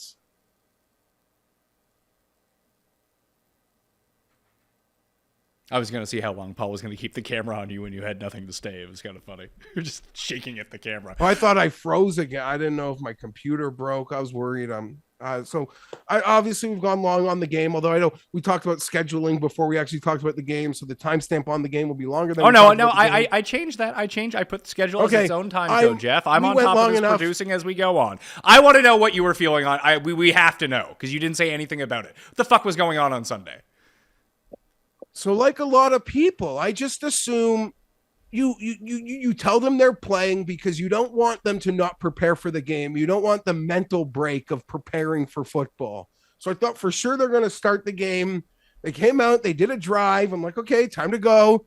Came out, they did another drive, another touchdown. Like, okay, this is great. We got our mo. This is enough. Then it went a little longer, and it ruined my day. I wasn't I couldn't match how upset people on the internet were. I was frustrated. I was confused, but my biggest issue was like, you don't understand. I now have to watch that game. Every play, my heart is in my chest.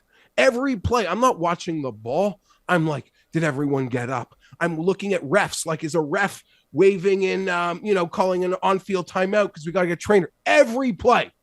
Good plays, bad plays, I didn't care about the result. My head is on a swivel. Austin Eckler's taking fourth care.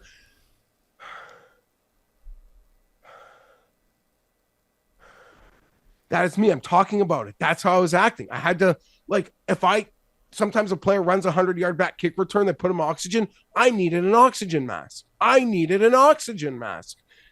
What was worse, which I get it, Staley's ride or die, all gas, no brakes.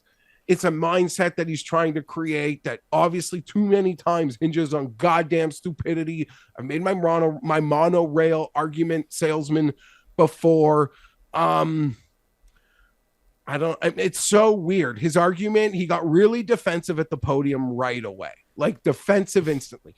And I like my press room, but if that was Anthony Lynn, like there would have been bazookas pointed at his head. From Daniel Popper, from Jeff Miller, from Lindsay That's a Theory. violent episode. If it was Anthony Lynn, I'm telling you, the knives would have been for a throat. But Brandon with these guys, because he sucks up to them and he's nice to them and he probably wrote them all Christmas cards. And I've been, told to just chill, that he doesn't deserve the fastball. But I thought on Sunday after that game, he deserved some of these guys' fastballs. And I saw some batting practice fastballs thrown. So I'm upset with the group who has the credentials, who can ask the questions. The answer is so stupid. We only have 48 guys. We got to work around it. Other people could figure it out. And okay, you only have 48 guys, but you could just take Justin Herbert out early. Keenan Allen in the fourth quarter, whatever. The internet was also unfair. They were unfair. Joey Bosa was never taken out of the game with an injury. He's not even on an injury report with nothing popped up with an injury. Everyone's screaming, Joey Bosa's hurt. You idiot. He might be an idiot, but Bosa, it appears, wasn't hurt. Mike Williams got back spasms. I don't know. I wasn't as angry as the people watching, but I was more in a state of, I need to now get out of this moment before maybe I can be angry about it. So that was my in-game. And I didn't get it ruined it. I thought I could change the channel. I can't change the channel. It's supposed to be a preseason game vibe, what I thought I'd be getting. So yeah, I'm not happy about it. But I also, I wasn't as angry as people wanted me to be. It was really fucking dumb. And I've already called him the monorail salesman. So what am I supposed to do? I don't want to. Mike Williams is your most valuable player. He's not your best player. Your most valuable. You could be right about that. And the fact that you challenge him not playing hurts your ability to win by a huge amount. And so you don't play him in a meaningless game against the Broncos. I don't disagree with you. I would have benched him before I would have benched him before I would have benched Herbert. As crazy as that sounds, because Herbert's your best player, Mike Williams makes the engine of the train go down the tracks. I got my spirit fingers going because I don't disagree with you. In the same way, Bosa was out of the game before other defensive players. He's very important and he's fragile. Mike Williams, he's fragile. I mean, you could search a tweet if you wanted to. Tim doesn't know. I've probably referred to him in the past. You won't give me that Excel code. I have probably referred to him in the past as soft as baby shit. He almost needs his own personal trainer just to deal with him. He's very fragile. So I don't disagree with anything. It does appear that there was a lot of like doom and gloom, but it was a back spasm. And as people that have them, I've worked beside Pat as he's like lying on the office floor. Like, it's weird. It can be like debilitating where you can't even walk 12 feet. But you can be fine in 2 days, let alone with the treatment he'll have. So maybe we caught a break. We're idiots. We can never make it easy. We can never just, we made the playoffs. Great accomplishment. We survived injuries. Good job, Chargers. No, it was all, you're idiots. What's the matter with you? Fire this guy. Like, I can't even get a rose petal for a goddamn minute. I would recommend that Mike Williams not do any of his own laundry this week, as someone who has once collapsed into a dryer, getting their clothes out of the dryer due to a back spasm. Tim would probably try to scoop you out with a 2-liter Coke bottle. That was a washing machine, not a dryer. Yeah, it was really dumb. I'm not defending it. I'm not glad-handing it. I just couldn't match the level of anger. But I also, like I said, I think I was unable to be angry because I just needed to survive the moment. Like a concerned parent. We'll worry about punishment later. We need to get out of this situation first. I guess that's how I felt. And seeing that Gremlin so defensive instantly at the podium. And I would have loved to have watched a Monday presser, but I only got a transcript. And it was more batting practice softballs. All right, let's stop there. Donald Parham. Sorry.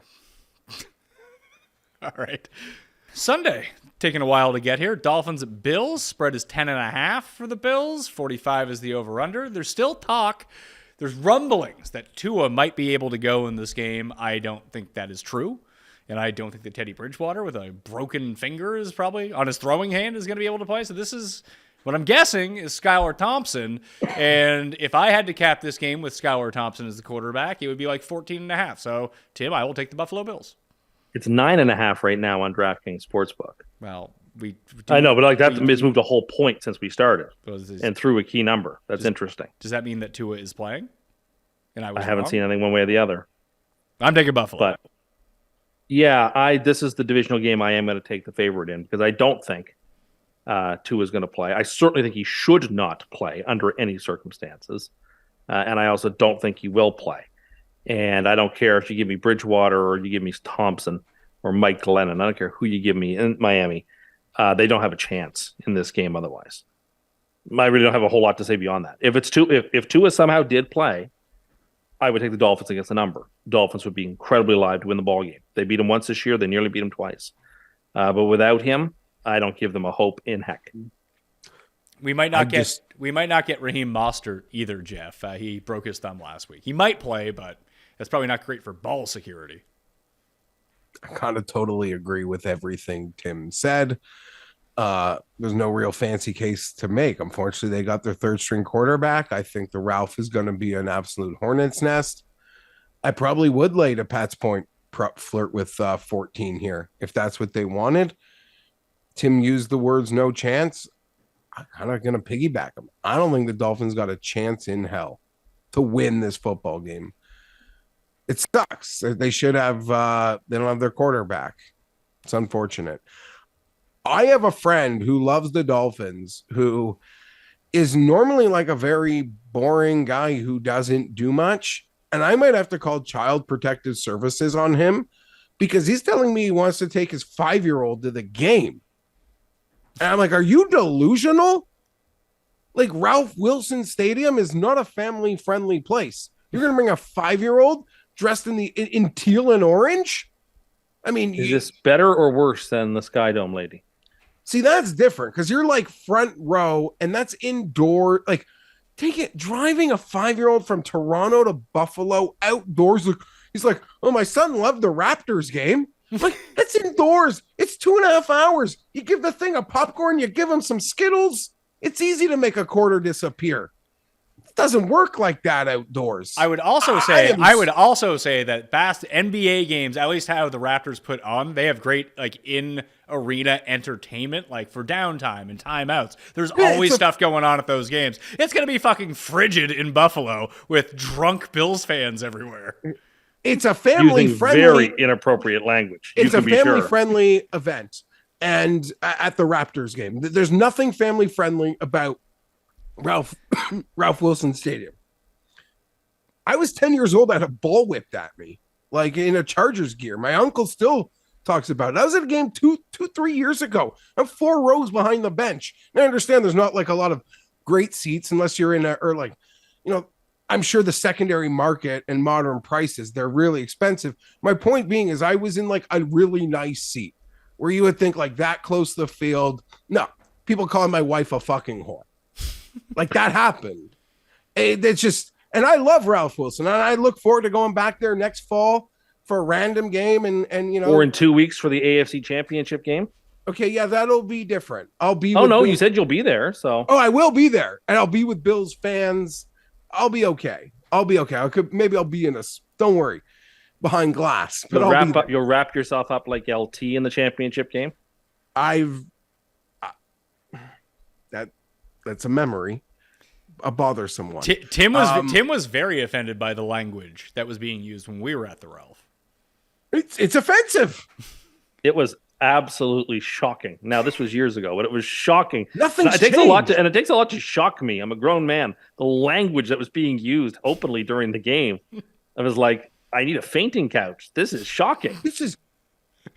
They hate the Dolphins with a passion. They were throwing snowballs at the players 3 weeks ago.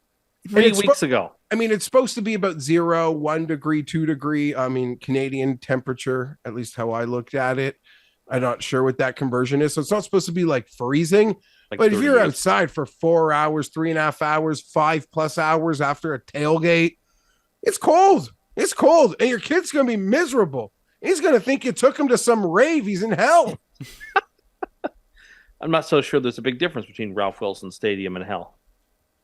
I enjoyed our time at Ralph Wilson Stadium. I am throwing that out there. The language did not bother me, but I was so fucking cold by the end of it. I was just like, fuck this. I was so hungover. It was very, very cold, and that was November. That's what I get for being up till 6 a.m. at Seneca Casino. And Tim, to your point, I mean, if you're wearing Dolphins colors, it could be hell. Like, it could be hell. And I even said to my buddy, here's the worst part. I don't think, like, I'm not actually worried for your life or your safety. I just think it's the dumbest thing ever. All that being said, in the miracle that it would take for Miami to win that game with Skylar Thompson, it actually then becomes a potentially dangerous situation. You have to sit and wait in that stadium for it to clear out before you can go home. No, I mean it. I agree. It would not be pretty. People maybe from Buffalo could be like, I'm overreacting. I've been there way too many times. And if you have a 5-year-old, like, it only takes, I get it, 95% of people probably be lovely and be like, you're so weird for bringing this kid, but I'm not going to say anything.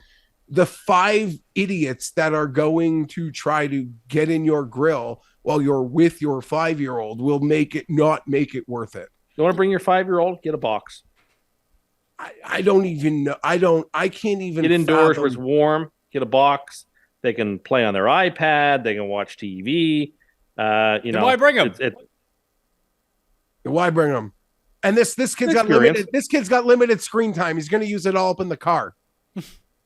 Yeah. The drive itself is probably not good, especially if you're going day of. I agree with you. We need to move on from this. Sorry, it's in my own personal life. I'm like losing my mind at this guy. All right, brings us to the midway point of the show, which means it's 2000. Already? Yeah, it's the midway point of the show. Well, the midway point of the games, at least, which means it's time for a mini version of Cust Corner. Cust Corner, it's Cust Corner. Cust Corner, it's Cust Corner. He's got the hottest takes with the highest stakes. He should be president of the United States, but it's Cust Corner, it's Cust Corner. Cust Corner, hee hee hee hee hee. I wonder if anyone else has experienced this as I am experiencing this today.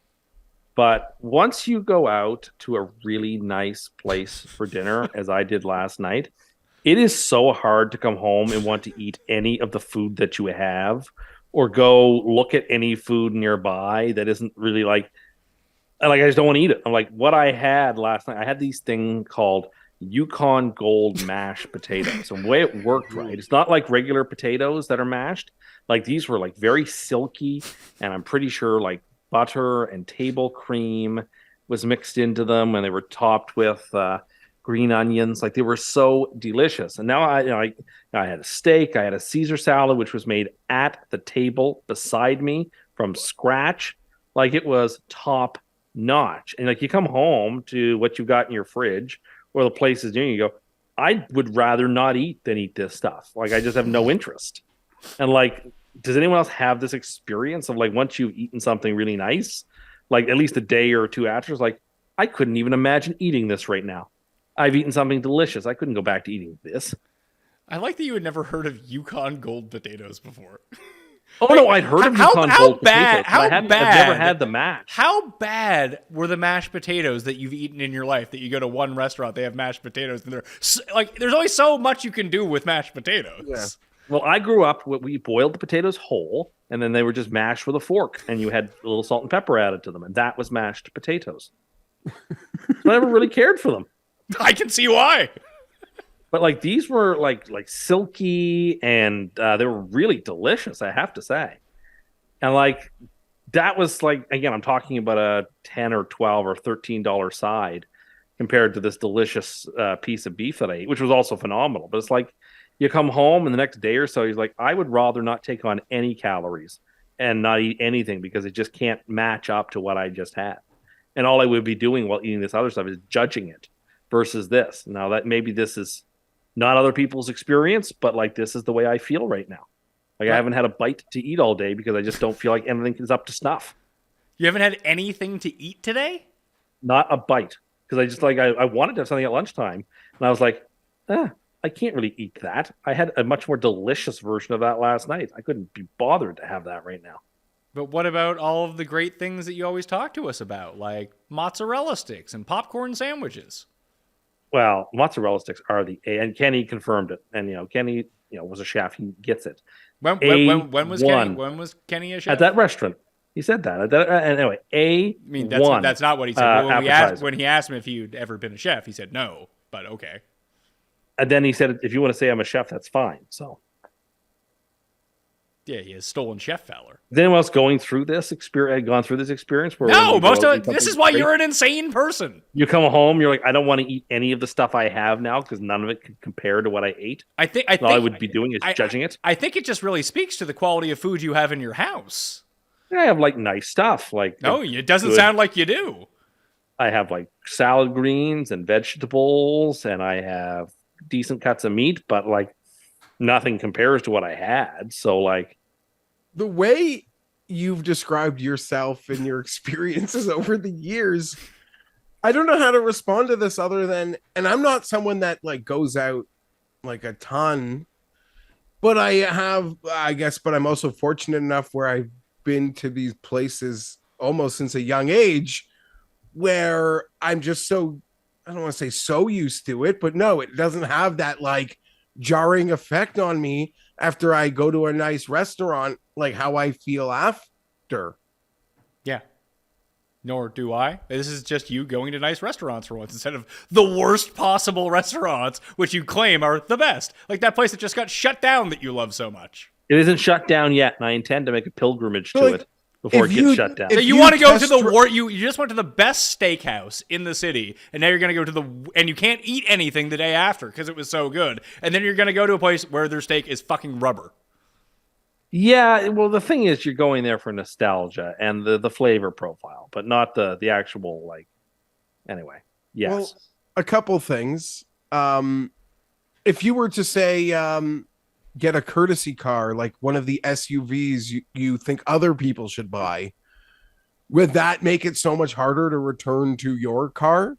Definitely. If I had like, and again, I was mocked for this, but people came to my side like, oh, gee, you recommended an Atlas. Oh, you recommended. No, you didn't. You recommended a Bentley. That was one of the ones I recommended. It was the first one you recommended. I Yeah, recommended you should get I this recommended Bentley. an Atlas. I recommended all kinds of different SUVs that would be I mean, nice. you've never even driven. Like I said, I have an Atlas, and that's the only reason that you bring up an Atlas. But you've never even fucking driven an Atlas. How do you know? I haven't driven it, but I have driven in it. It's a nice car. There was one parked in front of my house the other day. I looked at it closely. They are nice, but Yeah, I would have trouble recommending a car I've never fucking driven before. Well, that doesn't bother me. You can read stuff up on Consumer Reports or in like the Auto Trader or whatever, and that's all you need to know. Really? How often do you go onto Auto Trader and read their consumer reports? I haven't read anything since I had to my last purchase, but and you bought the most generic car possible because that's what I wanted. But your recommendations never involve a Toyota Corolla. Well, our friend who has some means said he would like to purchase an SUV. And I thought, to be reasonable, I'd offer him a SUV that I thought he'd like. Yeah, here's a $300,000. Here's a $300,000 car for the guy. It's not that much. Whatever. The same guy who has had the same car since you've known him. You think he's going to go break the bank on buying an SUV? I mean, I think I recommended some really nice ones. Some actual. I mean, talk about actual luxury cars. That's an actual luxury car. So I thought I'd recommend. I hear they're very nice. So, Geoff, have you ever had mashed potatoes that have changed your life? They're so good. I can't even describe. I love a good mashed potato. I know it's bad for you, but it's bottom of the barrel. Bottom of the barrel. Good... Give me a great baked potato over a fucking mashed potatoes. Any day. I would have said that. I would have said the same thing. I like them all. I like them all.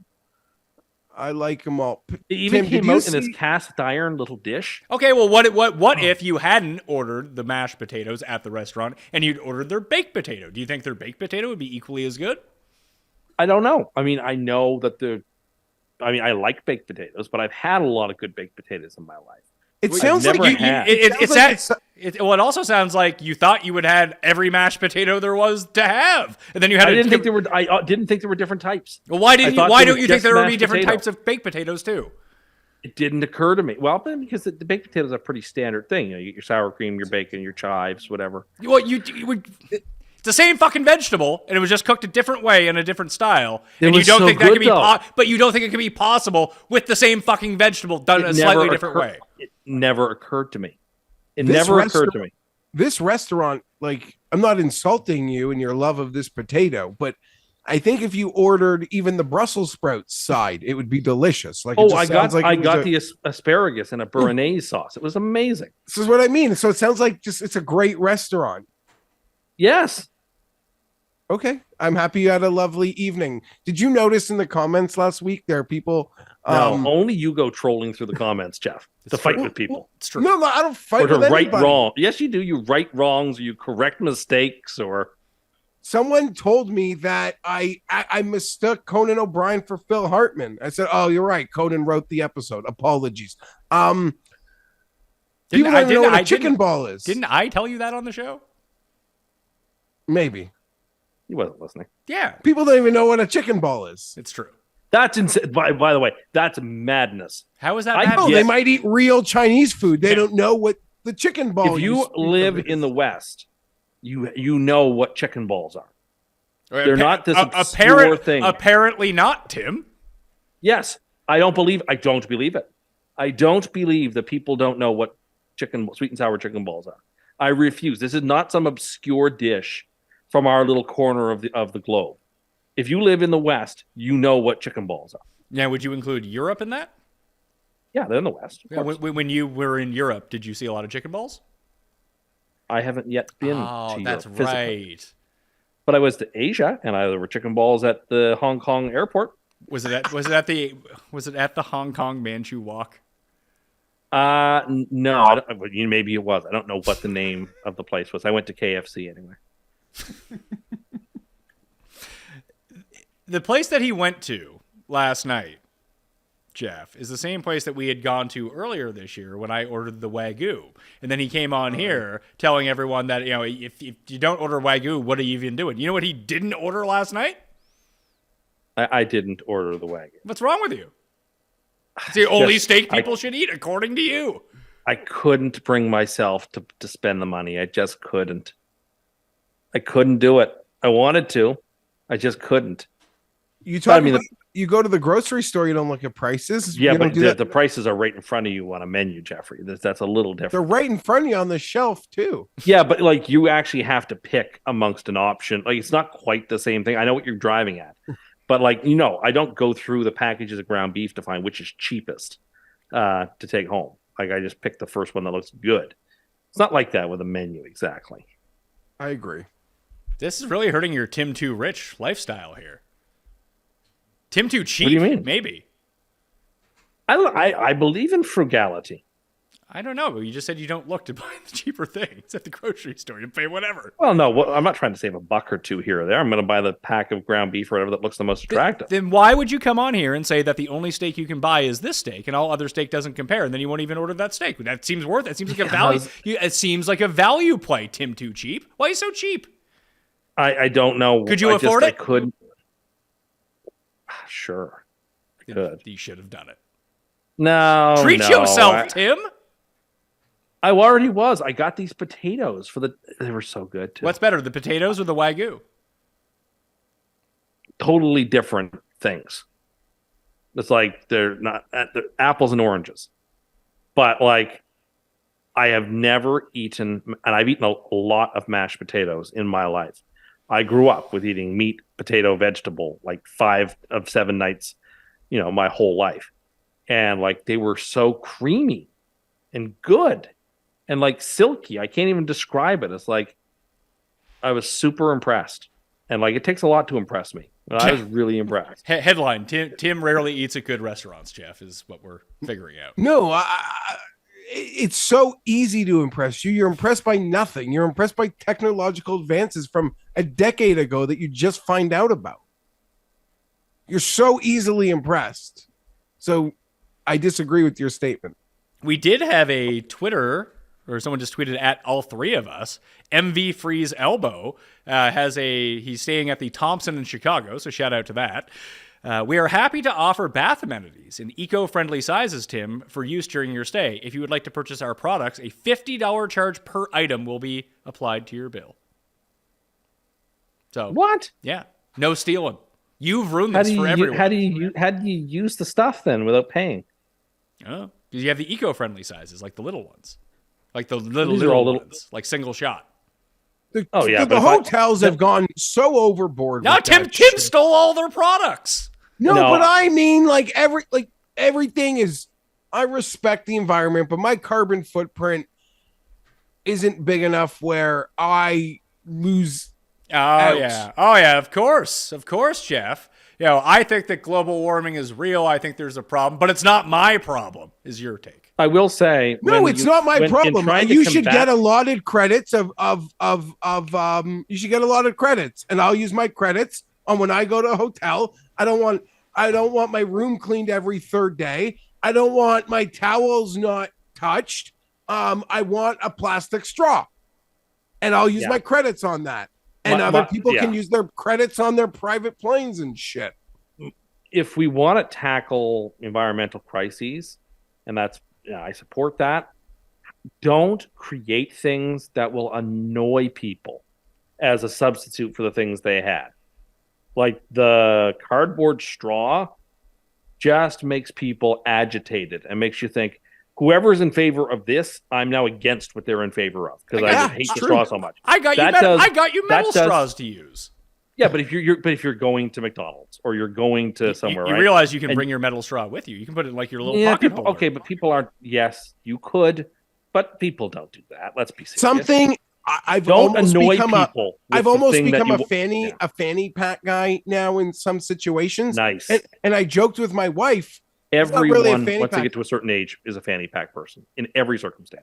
I just want to say, I joked with my wife that I think I need a little, like a case and a plastic straw. I mean, a metal straw, and I got to just leave it in my fan. It's got to come on the road with me, but then I'll accidentally throw it out. So I need like a box of good straws, I guess. I don't know, but my carbon footprint isn't big enough where I need to sacrifice straws. No. How about focusing more on preventing companies from sending huge amounts of pollution into the air and a little less attention on the cup holders and straws and lids that things come with, or the plastic cutlery that come with food? If you want to win the battle, don't agitate and annoy people who could be your allies, and make them enemies of a cause by annoying their personal annoyance. It goes back to the wealth of nations, right? If I want to let that shower run for 20 seconds before I get in, you better believe I'm going to do it.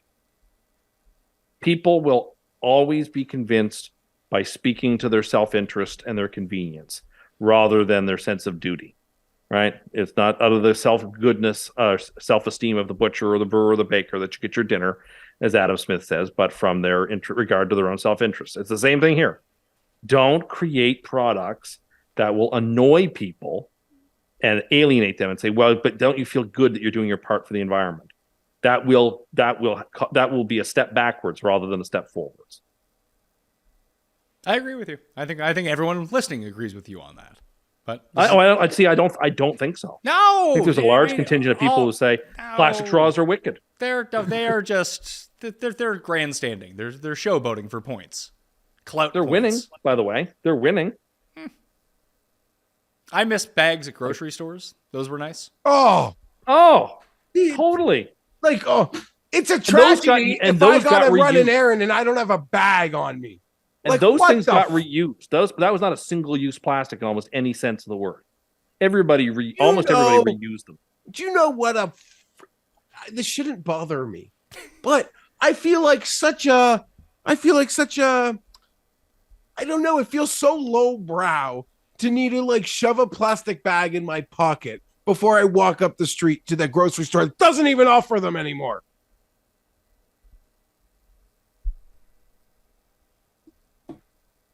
It's ridiculous. Paper bags the worst.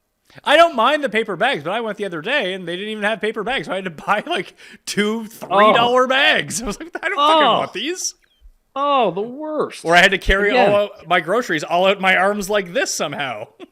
The worst. Well, and it's the same with paper bags. Like, unless they're not completely full, you can't hold them by a handle the way you can with regular grocery bags. Oh, it's the worst. I mean, I don't have. Again, what are we doing here? I mean, I don't mind the paper. The paper bags are fine because I just take my cart to my car, put them in, and then I'm good.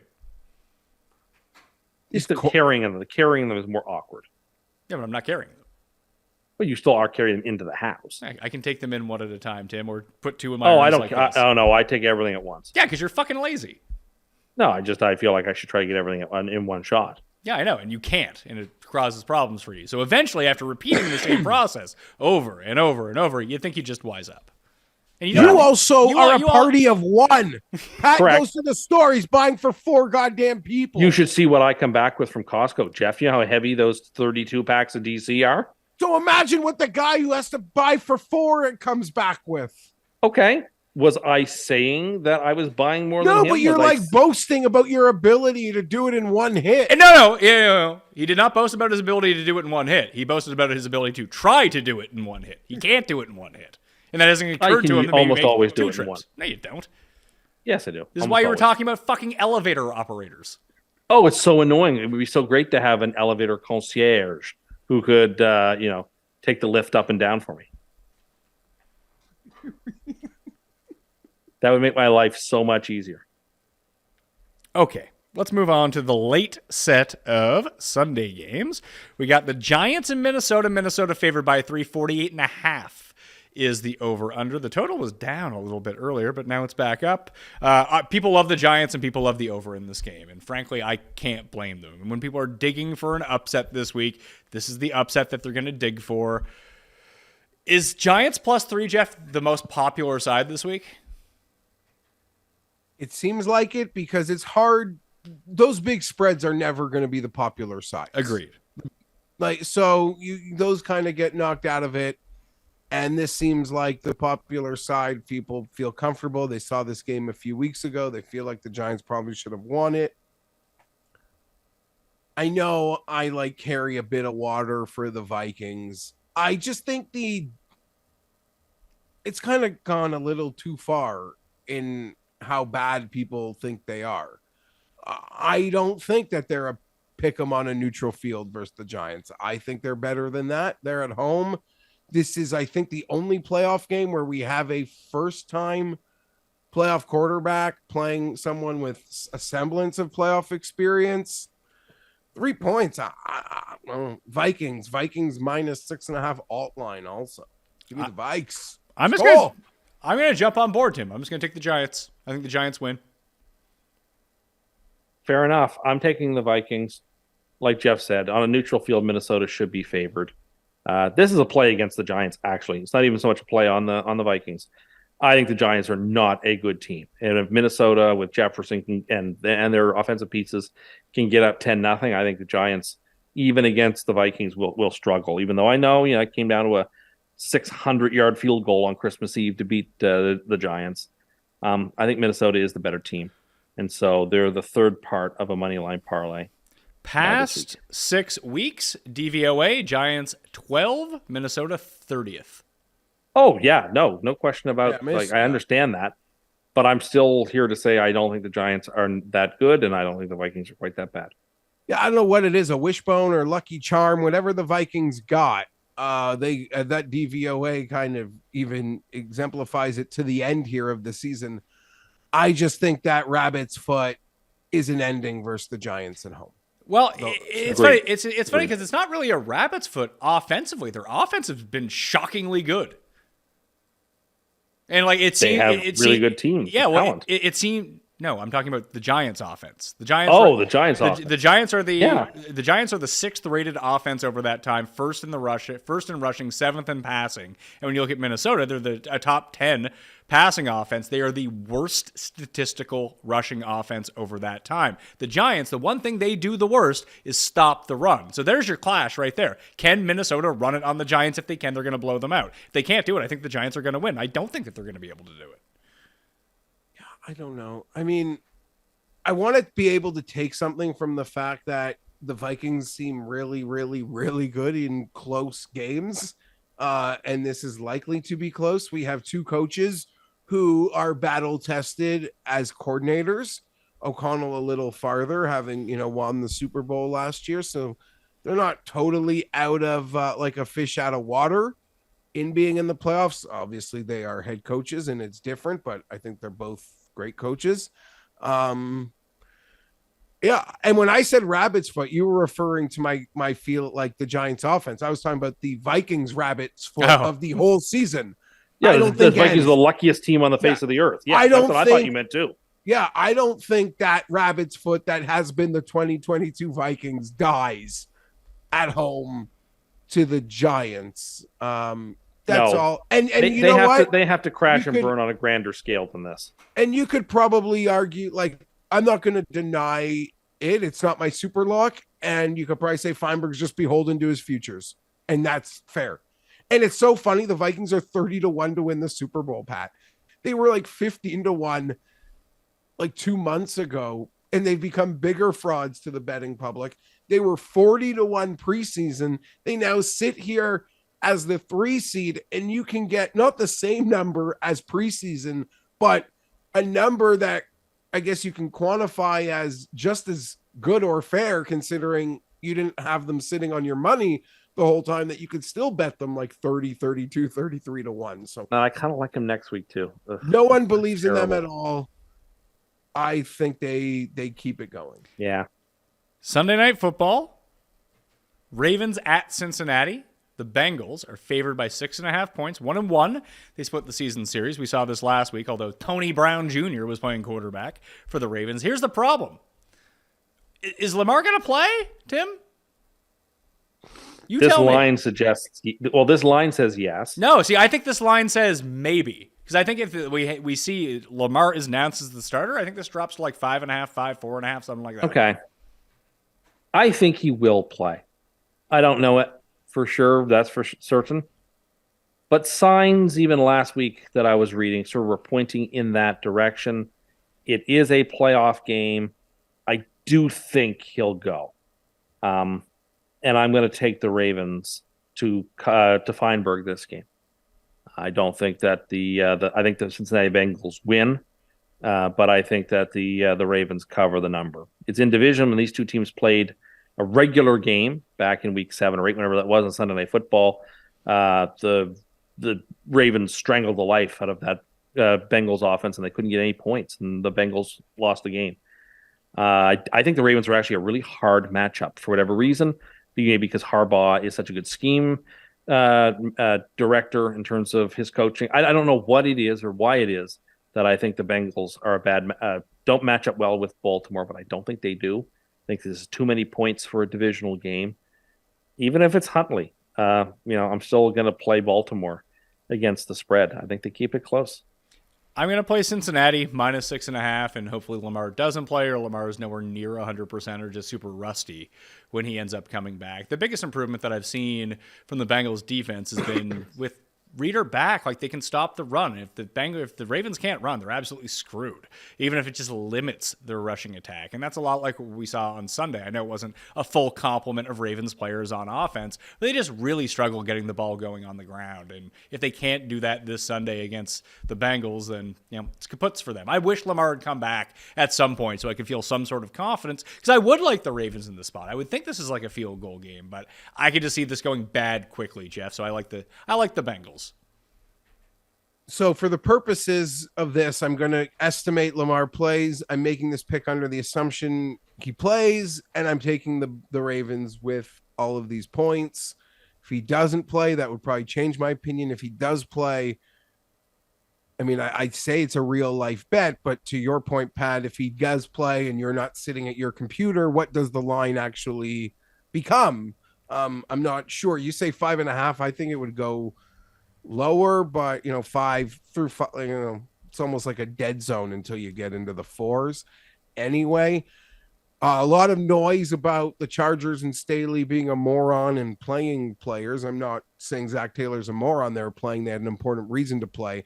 Long-winded way of me saying they actually had the most significant injury in week 18, losing their guard, Alex Kappa. Fantastic offensive lineman. You could argue Joe Burrow's used to having no offensive linemen or backup offensive linemen, so they'll be in a comfort zone, but I think that can cause a real problem for them this week in the interior of that O-line. I'm taking the 6.5, and if Lamar plays, I'd bet it, because then it just becomes a typical AFC North game. All right, so I'm the only one on Cincinnati. Interesting. It's funny because I like the Ravens. It just seems they're not trending in the right direction, as we enjoy to say. Monday night, Dallas at Tampa Bay. Talking about not trending well. Dallas, not looking good here. They're still 2.5-point favorites in Tampa Bay. I know Tim is taking the Dallas Cowboys. What do you believe, Geoff? Do you believe that Dallas is cooked, or Dallas is playing a bit of rope-a-dope here with everyone and they're going to go on a run? I feel like the pressure is going to break the Cowboys. I agree. I'm sorry to say, if people, we Cowboy fans are popular, as I've always said, the ones that I actually interact with don't seem to live up to the internet narrative of like crazy and like don't live in any reality. And I feel bad for them. And I don't like the line that Sean Payton is their coach once McCarthy's fired off a one and done playoff loss, to me makes a ton of sense. I don't like Tampa. I think Tampa sucks. You've heard me like laugh at them for the last month, but I'm going to take Brady here. Like, this is their game. They might lose next week. I don't think Brady in Tampa is structured to go on a run at all. But this one, sorry, Cowboys. I'm siding with the Bucks and Brady. I can't not. It's a one side. It's Tampa or nothing. There's nothing that could talk me into Dallas. Wouldn't be shocked if Tampa lost, but it's still a Tampa or nothing from a bet for me. I'm taking Tampa as well. I'm just going to ride the reverse curse with the Tampa Bay Buccaneers and go with that. So, Tim, what's your bet on that? Because the number could have never gotten so big, because they were always, to the books, the favorite to be in the playoffs, win the division. So how big was the number when we said they're screwed? I believe it is 16-1 to win the NFC and 33-1 to win the Super Bowl. But I can log in and tell you right now. No, that makes sense. I believe I saw those 33s when things were getting interesting, but it never got to 50 or 40. No. Never not in a playoff spot. 16 and 33 are the two numbers. Is McCarthy fired if they lose? Yes, 100%. Yeah. Although For that's sure. actually No, that's not probably true. not. That's Probably probably not. unless they can guarantee they get Sean Payton. I would probably say no. Man, that guy kept Garrett forever. Yeah, Jerry's like he hangs on to people longer than you'd think, and it would be 2 straight playoff appearances for Dallas. I just don't think he would, unless the reason they lost the game is because McCarthy like really screwed up or something. What if it was like last year's game versus the 49ers? Oh, I know terrible. Styles dictated a troublesome day for Dallas, but it was literally like over 8 seconds in and it was like dead. It was like a dead fish in that stadium. Yeah, that was tough. I don't know. That's a good question. He should be fired if you lose to this garbage Tampa team that lost more games than it won, doesn't have that much skill. Is an underdog at home. This is the part that they don't. But this is the part They that don't. Okay, but They have 2 good receivers and a quarterback who's aged. Like they don't have that much skill. They're a bad football team. There's a reason they are 8-9. Why they're sub 500 because they're not very good. Dallas is going to play all over them. I love Dallas here. This is a lot of people who are pretending as if this is 2014 and taking Tampa and the Patriots. And but there you go. Even I did it. Brady and the Patriots. Oh, Brady see, and the you always link the I mean that makes sense, right? You always link the Patriots and Tom Brady together. Well, no, not always. No, but, not always. Do you think people do though? Yes, of course they do. Oh, you do? Okay, let's go to the Custy Ballot, Geoff, for a second here and see Tim's worst takes. As we will scroll down here and find Tom Brady. Tim said when he retires that all will remember Tom Brady as a Buccaneer, and it was delusional to think of him as a Patriot. Oh, okay. So that was just me trolling on Twitter. Oh, okay. That was 100%. So now when you have bad takes, they're just trolls. Okay, that wasn't a bad take. I understand. That was me taking a shot at Patriots fans and trying to get them going online. I don't believe that for 1 second. The guy won 5 or 6 Super Bowls in New England. I literally said that to humiliate and upset and agitate Patriots fans. I didn't believe that. I just said it to troll them. Come on, whatever. Worst take. Tim doesn't even believe what he says anymore. So don't. No, I don't believe that. That was a clear sarcastic comment. Do people really are not able to suss out sarcasm? I mean, I'm around you all the time, and I believed you. Okay, well, it was 100% a sarcastic comment. I still think it's funny. So is this your new thing when you have objectively bad takes? It was just sarcasm. Don't worry about it. No. In this instance, it was 100% me just trying to get under the skin of Patriots fans. I thought it would be funny to make fun of them.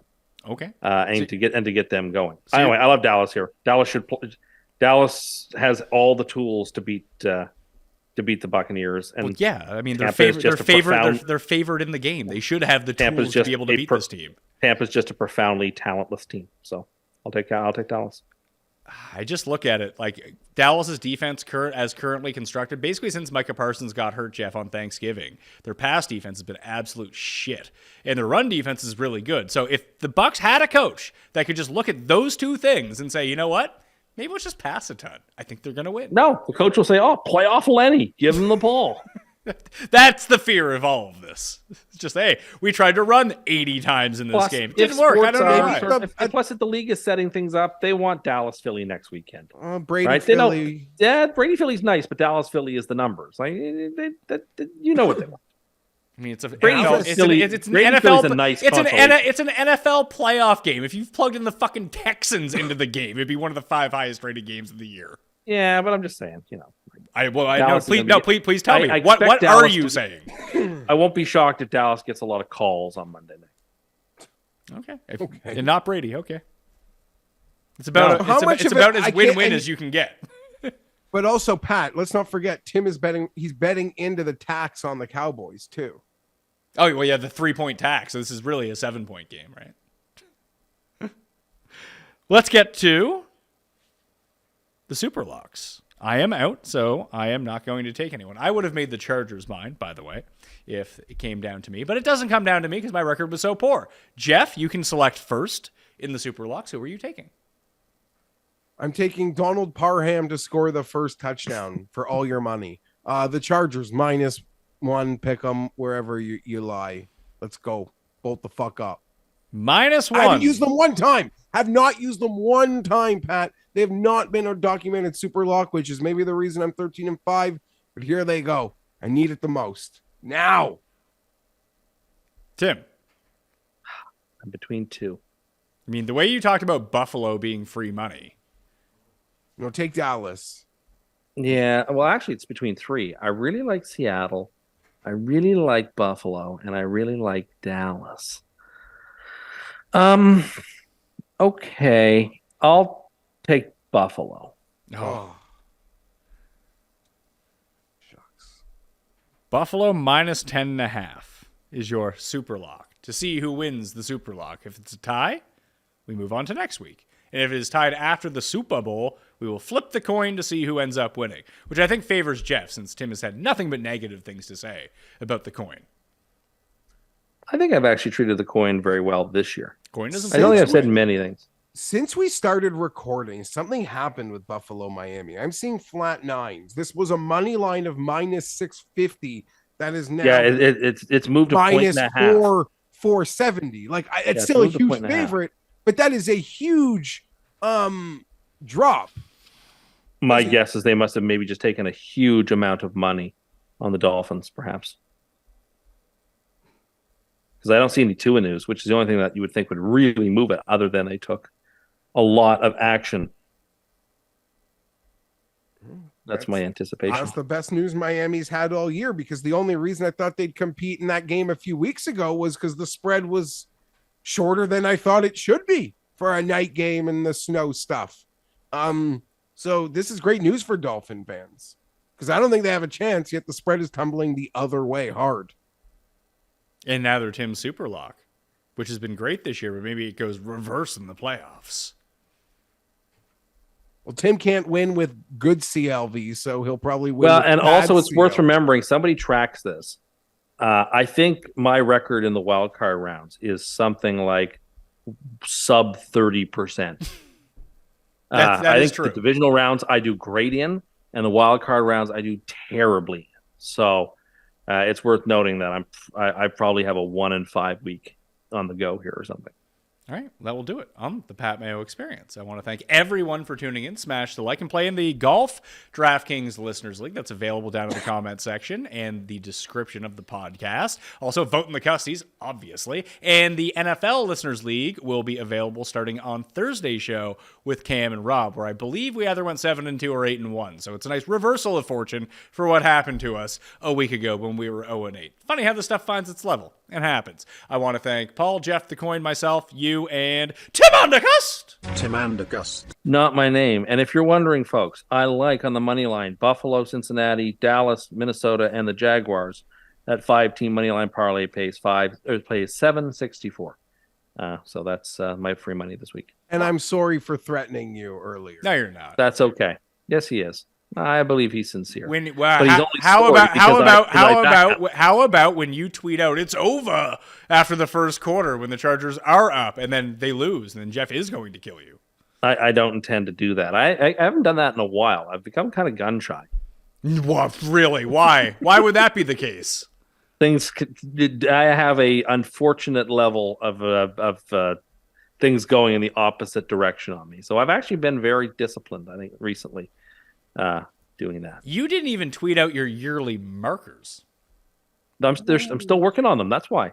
They're not finished yet. Is a USA team going to win the Stanley Cup again? Actually, yes. One of them is that an American team will win the Stanley Cup. What is the earliest event on the markers list? Like, I get you don't need to rush it out. It's not like it there's has a to big be event. Super Bowl, right?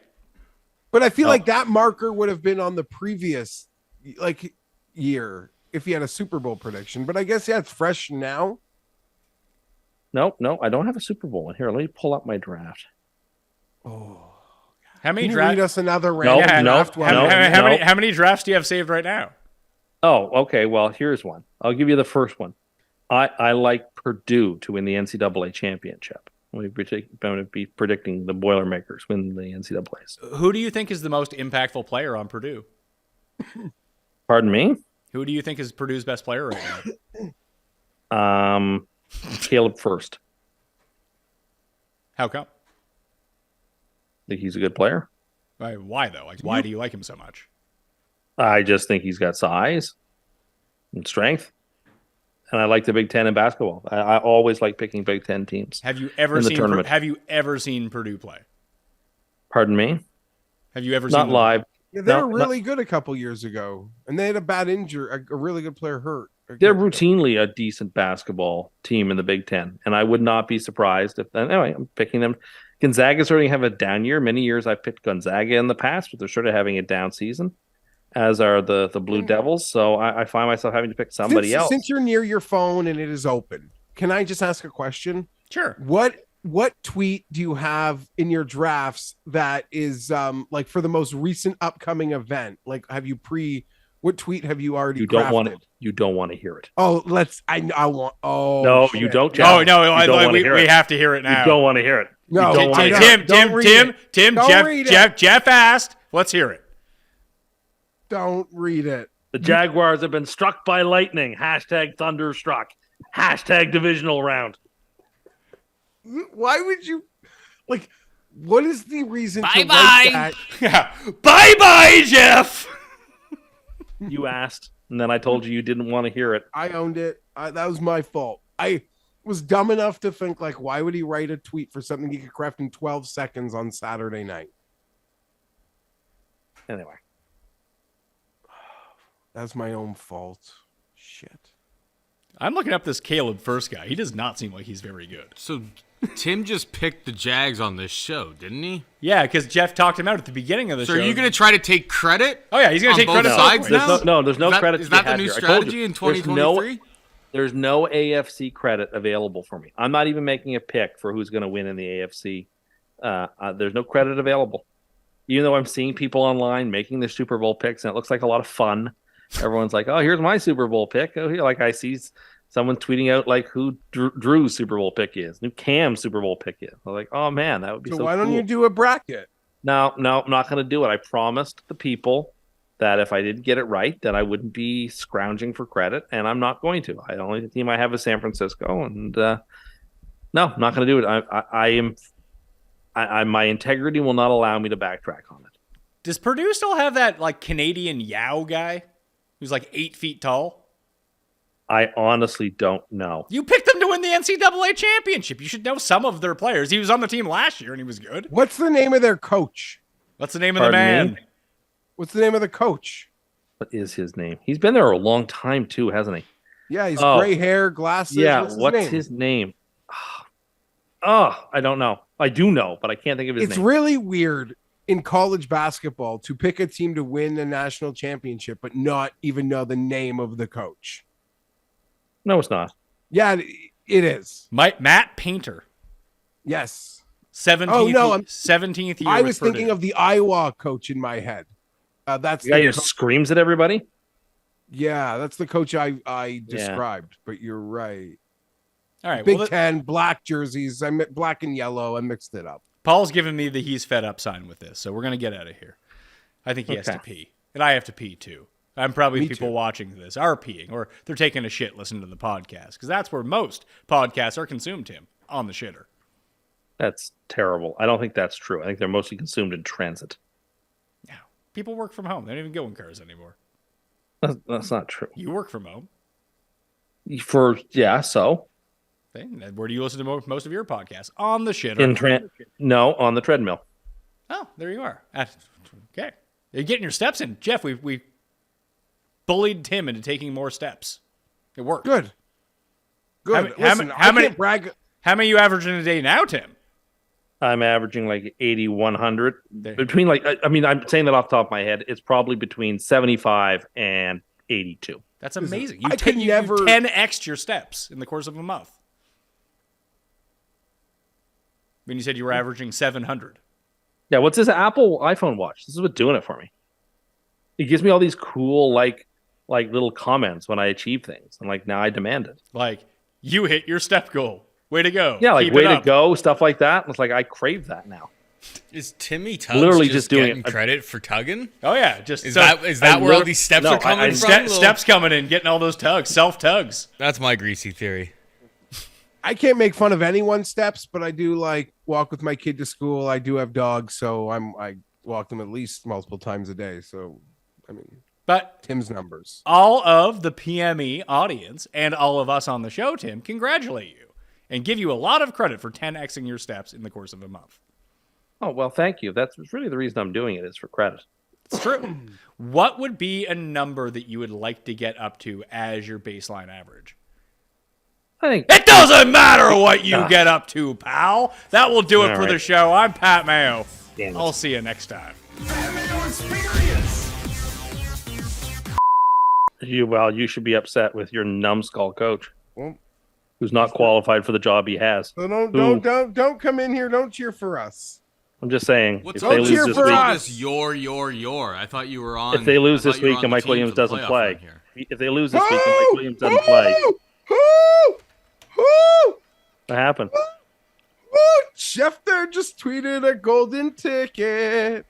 I don't know what that means. Rayshawn Slater activated to practice. Does that mean he's playing? I don't know, but woo! Woo! Is Mike Williams playing? Because like that, he's their Yeah. most important player. Yeah, He's not their he had best player, but he's the most important player. It sounds like he's Right, playing. we'll talk about it. He had a back spasm. Mayo's got him. Maybe Mayo can give him a tip. Whatever. It's a back spasm. Sometimes you can't walk. Like you can't walk 8 feet, so he's going to walk off the field. No. But he'll take that juice in the back. Don't worry. Your coach is a moron.